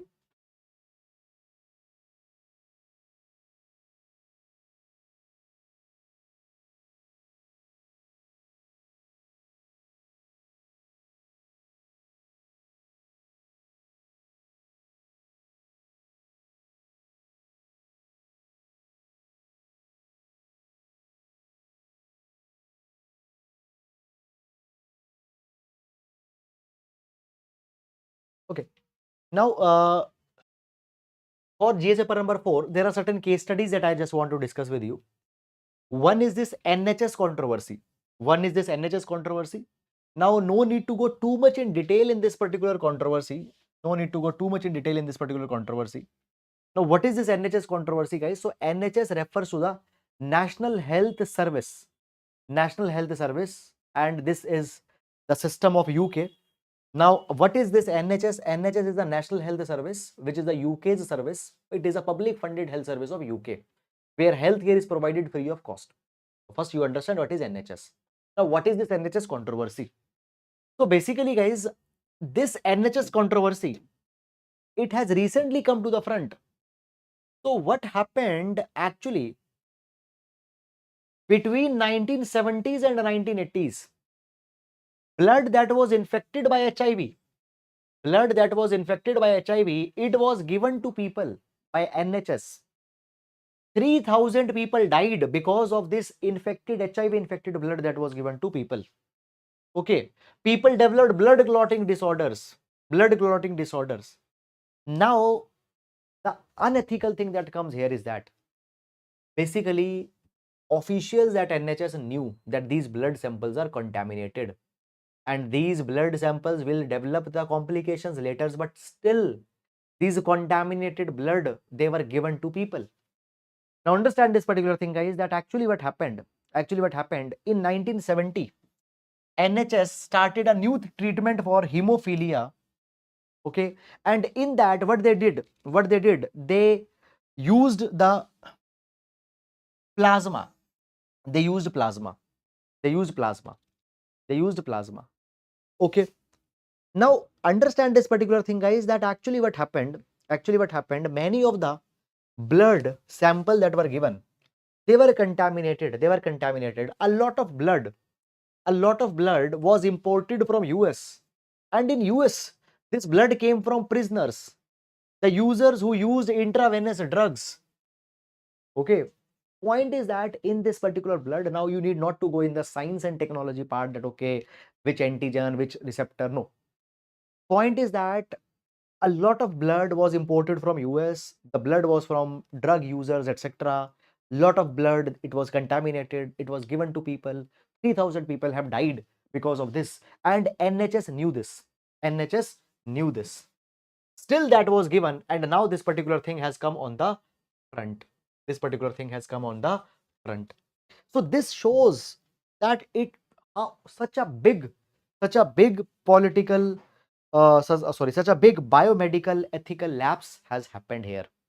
Fine. Such a big biomedical ethical lapse has happened here. And guys, also one more thing is that I am intending to cover ethics case studies in little bit more deep. I just don't want to cover it as a current affairs example, but I want to discuss philosophical angles associated with that. But for that, we need to give a separate session. I don't think that I will be able to do it here, because then it will become very much expansive. Okay. So do let me know in the comments that if you want it, then we will cover it in terms of core ethics also. So this is one NHS controversy that happened. Fine. Then there was one case study from the viewpoint of political ethics. So what happened? Recent election commission, they have so one of a called Calcutta High Court judge, Calcutta High Court judge, he was disallowed to campaign for 24 hours because he made certain remarks against the sitting chief minister. Sexist remarks were made. Sexist remarks were made against sitting chief minister. So this is an example that politicians find in the zest of heat, they should keep in mind certain dignity that is associated with their office, and personal remarks etc. should not be made. Fine. Then there is one issue on organ donation. There is one case study on organ donation. Now guys, understand this thing. Now what this issue is all about? So basically, when we talk about the organ donation in India, so organ donation in India is governed under Transplantation of Human Organ. It is governed under Transplantation of Human Organ and Tissues Act of 1994. Okay. Now understand this particular thing, that organ donation, when it is being given by the relative, then it can be assumed that, okay, if a father is giving organ donation to son, or son is giving to the father, then obviously it can be assumed that it is being done out of love. But if an unrelated person is giving organ to some another person, then it might look that there might be some monetary thing that was there. And sometimes because of the poverty and such kind of a things, people donate organ. We need to avoid it. Now, Madras High Court has provided this particular thing that, see, though we want to avoid that people out of poverty should not sell their organs for money, but at the same time, every case should not be seen under suspicion. Madras High Court said that the organ donor's consent should be accepted at face value by the authorization committee. Now, organ donations are approved by this authorization committee. This authorization committee under the Transplantation of Human Organ and Tissue Act. When an organ donation is being made by a person who is not related, not a relative, then they think that this organ donation is because of money that has been involved. And what they do, they put the burden of proof on the donor, that you prove that money is not involved, that you prove money is not involved. The Madras High Court had said that you don't need to have this unnecessary suspicion. If you have some proof that money was involved, then that is a separate case, but don't take on face that if some unrelated person is giving organ to another person, it is purely out of money. So court has said that we need to prioritize saving life, and this kind of a thing should not be done that much. And it has been said that people have, it has been, now Madras High Court said that religion proclaim love and charity as the highest virtue. Hundreds and thousands of people have given their life for the impersonal causes, and selfish considerations are there, but every action cannot be selfish. So unnecessarily we need not to have this particular attitude of negative consideration. So this is something. Now when we talk about the human organ donation, so live organ donation that are being given by the people during their lifetime, it refers to one of the highest act of altruism.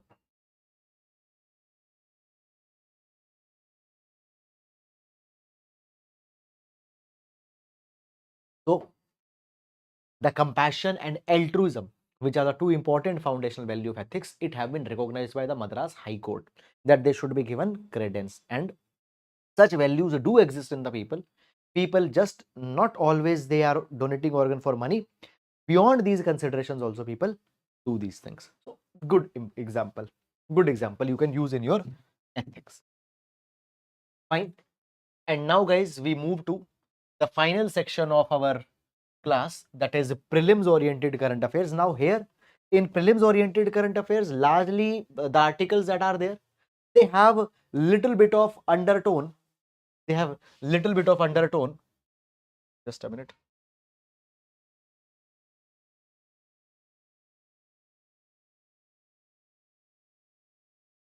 So here undertone that we have is that basically you need not to go too much in detail.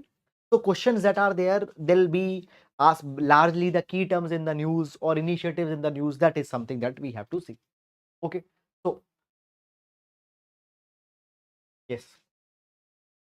So first is zero debris charter. Zero debris charter. So zero debris charter, it has been launched by whom? European Space Agency. Zero debris charter launched by whom? Launched by the European Space Agency. Now, what is the zero debris charter? Idea of zero debris charter is that by 2030, no debris should be released in the space when we are launching some satellite or we are launching some probe. Now, today you find that there are thousands and thousands of discarded satellite, abandoned pieces of space probes that are there in the space. So the space debris is to be reduced. So the countries which are launching the space probes, space satellite, they need to ensure that they don't leave any debris behind. They don't leave any debris behind. This is the zero debris charter. Who have launched it? European Space Agency. It is not legally binding and the goal is 2030. So post mission, 99% success rate should be there, means 99% cases no debris should be left. Debris should be left behind. Okay. Break needed, guys. Just one thing, you still have an option that you can pause video, might come back after 10 minutes, 15 minutes. Okay, but you just consider, for me, I don't have even an option to take a 2-minute break. Okay, though you are sitting and enjoying the video in the comfort of your bed or your chair, fine, a teacher has to stand.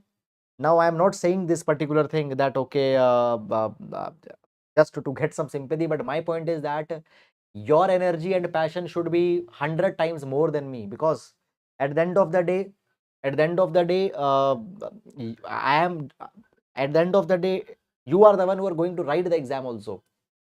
Fine, just one thing. Okay, so this is about it. Fine.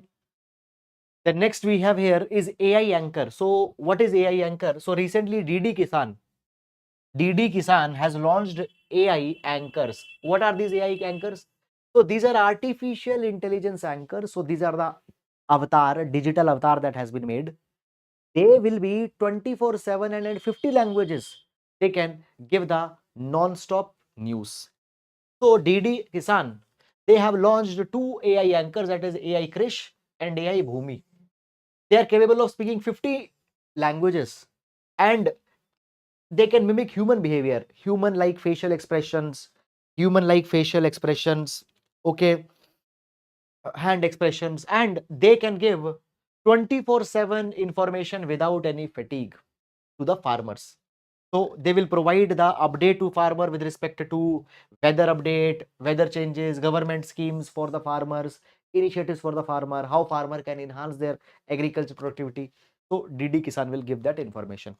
Now DD Kisan, established by Government of India in 2015, dedicated news channel for providing the advisory and to provide the advisory as well as to provide the information to the farmers. So AI anchors launched by DD Kisan, AI Krishi and AI Krishi and AI Bhumi. So if a question comes that AI Krishi and AI Bhumi was in news, what are they? They are the digital anchors. Then Magellan Mission was in news. So basically what has happened, Magellan Mission has give information about the volcanic flows on the Venus planet. So when you go to the Magellan Mission, so Magellan Mission is a very old mission. Magellan Mission was launched in 1989. It was launched in 1989 by NASA. And now when the old data of that Magellan Mission was being seen, so it has been detected that actually that data detects that the lava has flown on the Venus. So Magellan Mission, prelims related point, Magellan Mission for which planet? For Venus. Who launched it? NASA. Is it a current plan? No. This plan and this mission ended in 1994. It ended in 1994. What are the important takeaways from this particular mission? So it has made a map of surface of Venus. So it created a global map of Venus's surface. It has done the gravity field map, how strong the gravity field of Venus is. So gravity map of Venus was prepared, and it found a young surface. How young surface? So when you have a young surface, you have a young surface when a recent volcano formations have happened. So fine. And in 1994, this mission got concluded. Then Reserve Bank of India has launched certain new initiatives that were in the news. So keywords in the news. So Reserve Bank of India Pravaha portal, Pravaha portal. Fine. Now what is this Pravaha portal? Pravaha stands for Platform for Regulatory Application, Validation and Authorization. What is this Pravaha?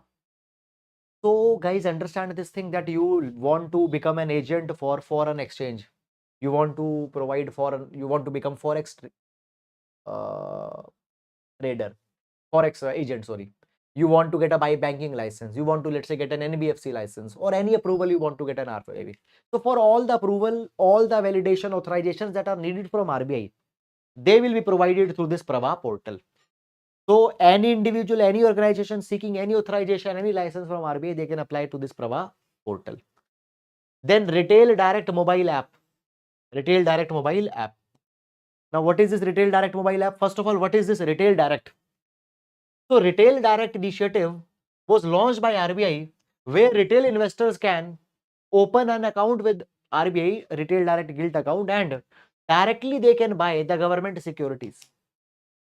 So basically, guys, retail investors like you and me, so we can directly invest in the government securities in primary market. So when directly, so see, earlier when RBI auctioned the government securities, first they'll go to the institutional buyers. Then fine, there is a possibility that people can invest in. But now directly people in primary market can buy government securities. And for that now a mobile application has been launched. So what is retail direct initiative? Retail direct platform is one where people can directly buy government securities from primary market. The next they have come out with the fintech repository, and fintech repository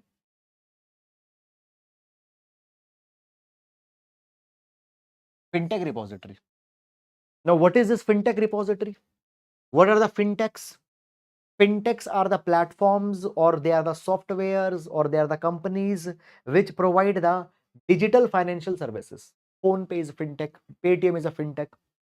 So basically, guys, this fintech repository, it will contain all the information on the, it will contain the information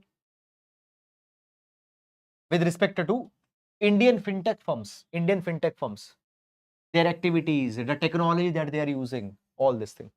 So what technology, what services, what platforms they are giving. Why?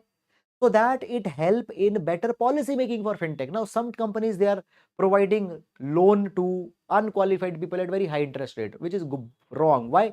Because then it leads to many problematic things, such as people taking loan, then recovery agents are being sent, all these things. So to better regulate the fintech sector, this platform will contain all the information with respect to the fintech activities, technologies, etc. Then also one more MTech repository has been launched. Fine. MTech repository has been launched. Now, this repository will contain information with respect to the banks and NBFCs, RBI regulated banks and NBFCs, technologies that they are using, AI, artificial intelligence, machine learning, cloud computing. So, this MTech will be the repository of NBFCs and banks which are regulated by RBI, and it will contain all the information about technologies that they are using. Okay, and fintech is about all the fintechs that are there in India, regulated or unregulated. Fine. The next article that we have is business repository and sustainability reporting. Business responsibility and sustainability reporting. So basically, Center for Science and Environment, it has recently appreciated this business responsibility and sustainability reporting. Now, what it is? It is an initiative launched by SEBI, Securities and Exchange Board of India. So SEBI has launched this particular initiative. Now, what this particular initiative provides, what this initiative talks about, see this thing. So, 1,000 top listed companies of India, 1,000 top listed companies of India, they have to mandatorily report their environmental, social, and governance aspects. What does it mean? They have to report mandatorily how much electricity they are consuming, water they are using, how much air emissions, how much pollution they are emitting. Fine, whether they are identifying human right violations or not. Fine, whether what they are doing for reducing corruption, anti-corruption measures, anti-bribery measures, conflict of interest, employee well-being. So these parameters, they are referred to as ESG parameters, that is environment, social and governance. For corporate ethics also it becomes a good case study. For corporate ethics also it becomes a good case study. So 1,000 top listed company as the part of this, business responsibility and sustainability reporting, top 1,000 companies, sorry, they have to mandatorily report their ESG parameters, such as human right violations, what they are doing to stop it, water usage, how much water usage, how much is their emissions, what steps they have taken for anti-corruption, anti-bribery, all these things. Inclusive growth. Then there was Emigrate Project. Now, what happened recently? Emigrate, so Ministry of External Affairs, Ministry of Electronics and Information Technology, and Common Service Center. Common Service Center. Fine. They have signed MOU to provide the e-migrate service through Common Service Center. Now, two things we need to study here. What are the Common Service Center and what is this e-migrate service? What are the Common Service Center and what is this e-migrate service? So basically, guys, e-migrate service will be given to blue collar workers. Who are blue collar workers? Blue collar workers are the ones who do some manual physical labor work. So basically, a lot of people from India, they are going to Gulf countries, Arabian countries, where they will do work as a laborer. So for their Swift visa, this e-migrate service will be provided. So it will assist the blue collar workers intending to migrate to ECR countries. Now, what is this ECR countries? So there are around 20 countries. There are around 20 countries which are ECR countries, immigration check required. Now see this thing. People who have not done the 10th standard, people who have not done the 10th standard are or the ones who are not that educated, not done 10th standard, they need, before they are going to the 20 countries, largely these countries are such as Indonesia, largely the Gulf countries are there. When they go to these 20 countries, they have to go for, they have to take this ECR, immigration check they have to take. Now, in immigration check, they have to take the clearance from the protector of immigrants. They have to take a clearance from the protector of immigrants. So that we have a database. Now, see, people who are not 10th passed, people who are not educated, there is a lot chance that they might be their rights can be violated.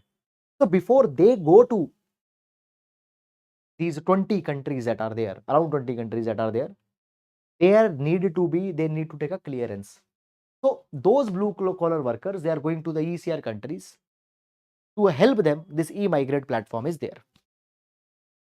Now, what is this Common Service Center? So Common Service Center are the dedicated facilities operated by government to provide multiple services such as social welfare service, social welfare schemes, financial services, educational services. So we have a Common Service Center providing a range of services. They're not only for the immigration services or for, they're not only attached with the MEA. For multiple schemes delivery to inform people about government program, we have this Common Service Centers. Then next we have is PRAGATI 2024. PRAGATI 2024. Now basically, recently the Central Council for Research in Ayurveda Sciences, CCRAS, okay, they have come out with this along with the Ministry of Ayush, they have come out with this PRAGATI 2024. What is this PRAGATI 2024? The PRAGATI 2024 will enhance the Ayurveda drug industry in India. Now, Ayurveda is a very rich science, but Ayurveda-based drugs industry have not been able to scale that much. So, it will support the Ayurveda drug industry in India, PRAGATI 2024.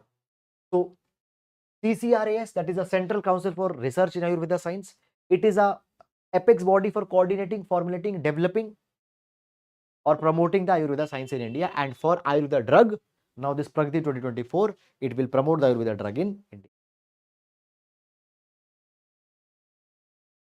Then zombie deer disease. Zombie deer disease. So basically, guys, what is this zombie deer disease? So zombie deer disease, it is also called as a chronic wasting disease. Chronic wasting disease. Now this particular disease, it largely affects the deer and deer family. Deer and the members of deer family. Because of this zombie disease, what happened? So there is an abnormal growth of a misfolded protein, that is prion. So basically, this is a this is a kind of an abnormal protein, prion. It grows, and because of this prion protein, what happens? Growth, it gets restricted. Growth gets restricted. Okay, and this is highly contagious disease, means it can spread to other deer, and if you consume that particular deer's flesh, it can even contaminate the humans. It can also spread to human. So it can spread through saliva, urine, feces, okay, consumption of meat. And what it do? What it does? It leads to the drastic weight loss, wasting, drastic weight loss. Then in defense, we have Rudram 2 missile and INS Kitan. Now Rudram 2 missile. So recently DRDO conducted a test flight of Rudram 2. Now this Rudram 2, what you need to know? Only 2-3 things you need to know. Number one, it is a solid propelled air launch missile system, solid fuel. Oxidizer and fuel are mixed together. It contains a solid fuel. It is air to surface missile, means from an aircraft it will be launched on the surface target. So Sukhoi 30 MKI fighter jets of Indian Air Force, they can launch these particular missiles, and it has a range of 350 kilometers. So again, Rudram to 350 kilometer range, air to surface, air to surface. Then INS Kitan. So recently INS Kitan, it got a welcome from Royal Brunei Navy. Royal Brunei Navy. So INS Kitan, it is an indigenously built anti-submarine ship. Okay, anti-submarine corvette ship. It is the part of Project 28. Okay, now this ship is built under Project 28. Fine. Third vessel in the Karmota class or Project 28. Now from where this name Kitan comes? So Kitan comes from the one of an island in the Amandivi group of island. Okay, fine. So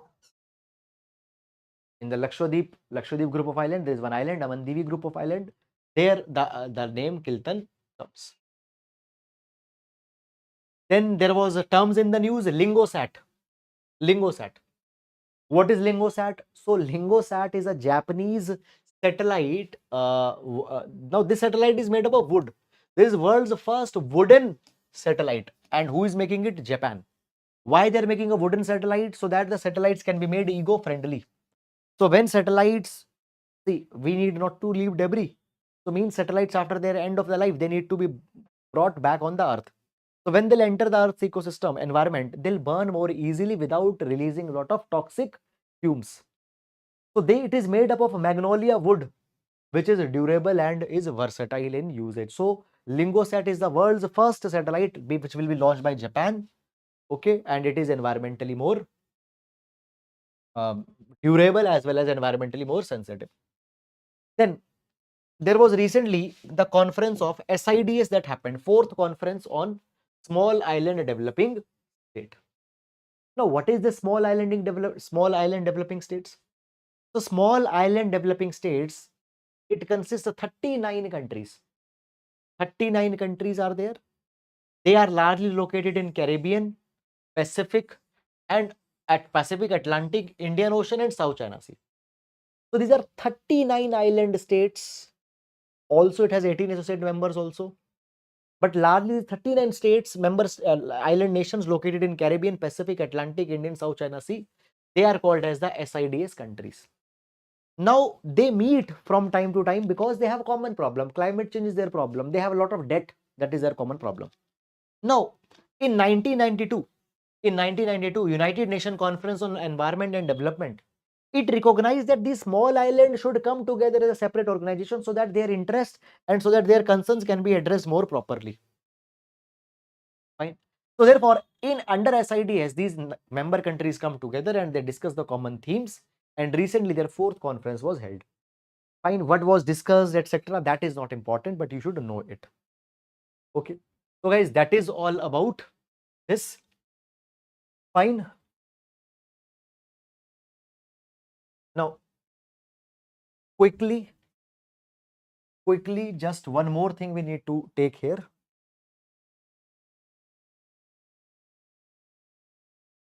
So, in book reference, we have the reference of this particular book, that is Accelerating India's Development. We have the reference of this particular book, Accelerating India's Development. Now, this particular book is released by Karthik Muralidharan. And this particular book has made a very good point. Now, we always say this thing that a lot of developmental issues are there in India because we don't give money. Money is a problem. But it says no.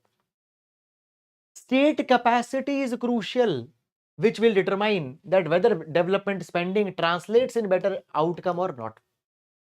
Ability of an institution. You give 5,000 crore rupees to a particular institution. Is that institution in a condition to spend that money or not? Now you see what happened with the India's startups. They got so much of money, but they did not have the capacity to spend that money, so they wasted a lot of money. So problem in India, the developmental deficit is there is not because that money is not there, rather state capacity is not there. Capacity of an organization to fulfill the goal is not there. They don't have the organizational, they don't have that organizational strength that even if you give resource, how they are going to use. So capacity of state, capacity of institutions is needed to be built first. Also, there is a reference that they have given. Now see, in India, we have largely two type of economists. One, we have the economists such as Jagdish Bhagwati and Arvind Panagria, who talks about that economic growth is important. Economic growth is important. On another hand, we have developmental economists such as Amartya Sen, John Dries, who says that human capital growth is more important, focus more on environment, on education, health, etc. But in between, there comes the total factor productivity. Both are important. Growth is important, human capital is important, because by that productivity of human will increase. Okay, fine. So most important takeaway from here is that when you are writing on governance, when you are writing on a developmental deficit that's there, when you are talking about a developmental deficit that's there, you see everybody is writing that in India governance challenge is there, we don't give money, why health is a problem, we don't give money, why education is poor, we don't give money, why skill development is there, we don't give money. In fact, National Health Policy of 2017 said that 2.5% is to be given for health, but many of the economists, many of the experts said that problem is not 2.5% GDP money, problem is that how to utilize that money. So state capacity is to be built first. Very good point. Fine. So I hope guys that you have understood it.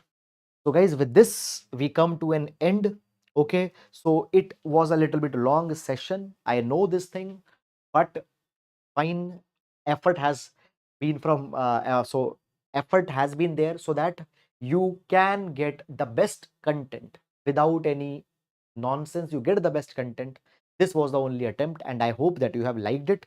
If you have liked the video, only one thing we want from yourself, it takes lot of effort. Now you can see that how much effort it might have taken to collect this particular content. It was not in any one place, so we have done a lot of hard work for so many days to collect it, to give it in the notes.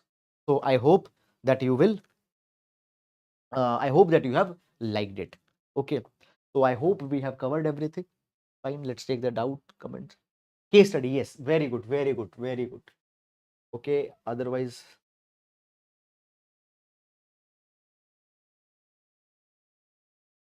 fine. So basically, as we talk about the case study section. Very good, you reminded me. So basically, guys, this is one case study that came. Actually, there are two case studies. So one of a school headmaster in Telangana,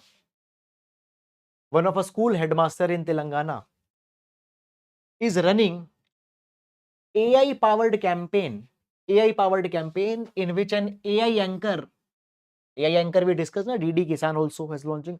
So he is running an AI campaign where this AI anchor will tell the people about the importance of the state-run schools, government-run schools, that they can provide, that they provide education in English medium, well-qualified teacher, midday meal scheme, free textbook, school uniform, digital lessons through TSAT.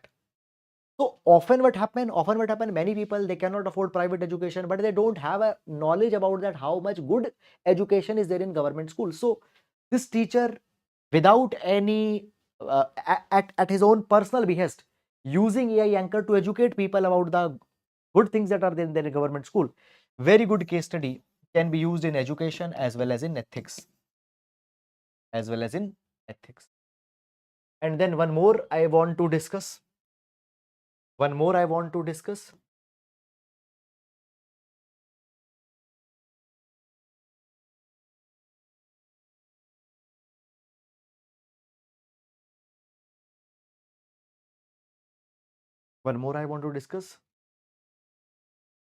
Okay. So basically, yes. So in Tirupati, fine, men they dress as women to honor Ganga Ma. So Ganga Jatara is observed in Tirupati, where men they dress as women in order to revere the Ganga Ma. Okay. So this is a very good example that how festivals and rituals, they are giving an opportunity to break this hard stereotypes of masculinity and femininity. By masculinity and femininity. Fine, very good example. Okay, so these case studies, guys, do keep on collecting it one by one, bit by bit, and you will have a very good repository, which will be helpful in mains as well as in interview. Okay, so that is all, guys, about it, and next week we'll be meeting, and till then, take care of yourselves. I hope you have liked the content and the video, you have liked it, and I am pretty sure that you are going to support this initiative, because one thing, guys, I'll say again and again, that this initiative, just now, this is not a paid initiative, so it only depends on your support. Thank you so much. Next week we'll be meeting. Thank you, everyone.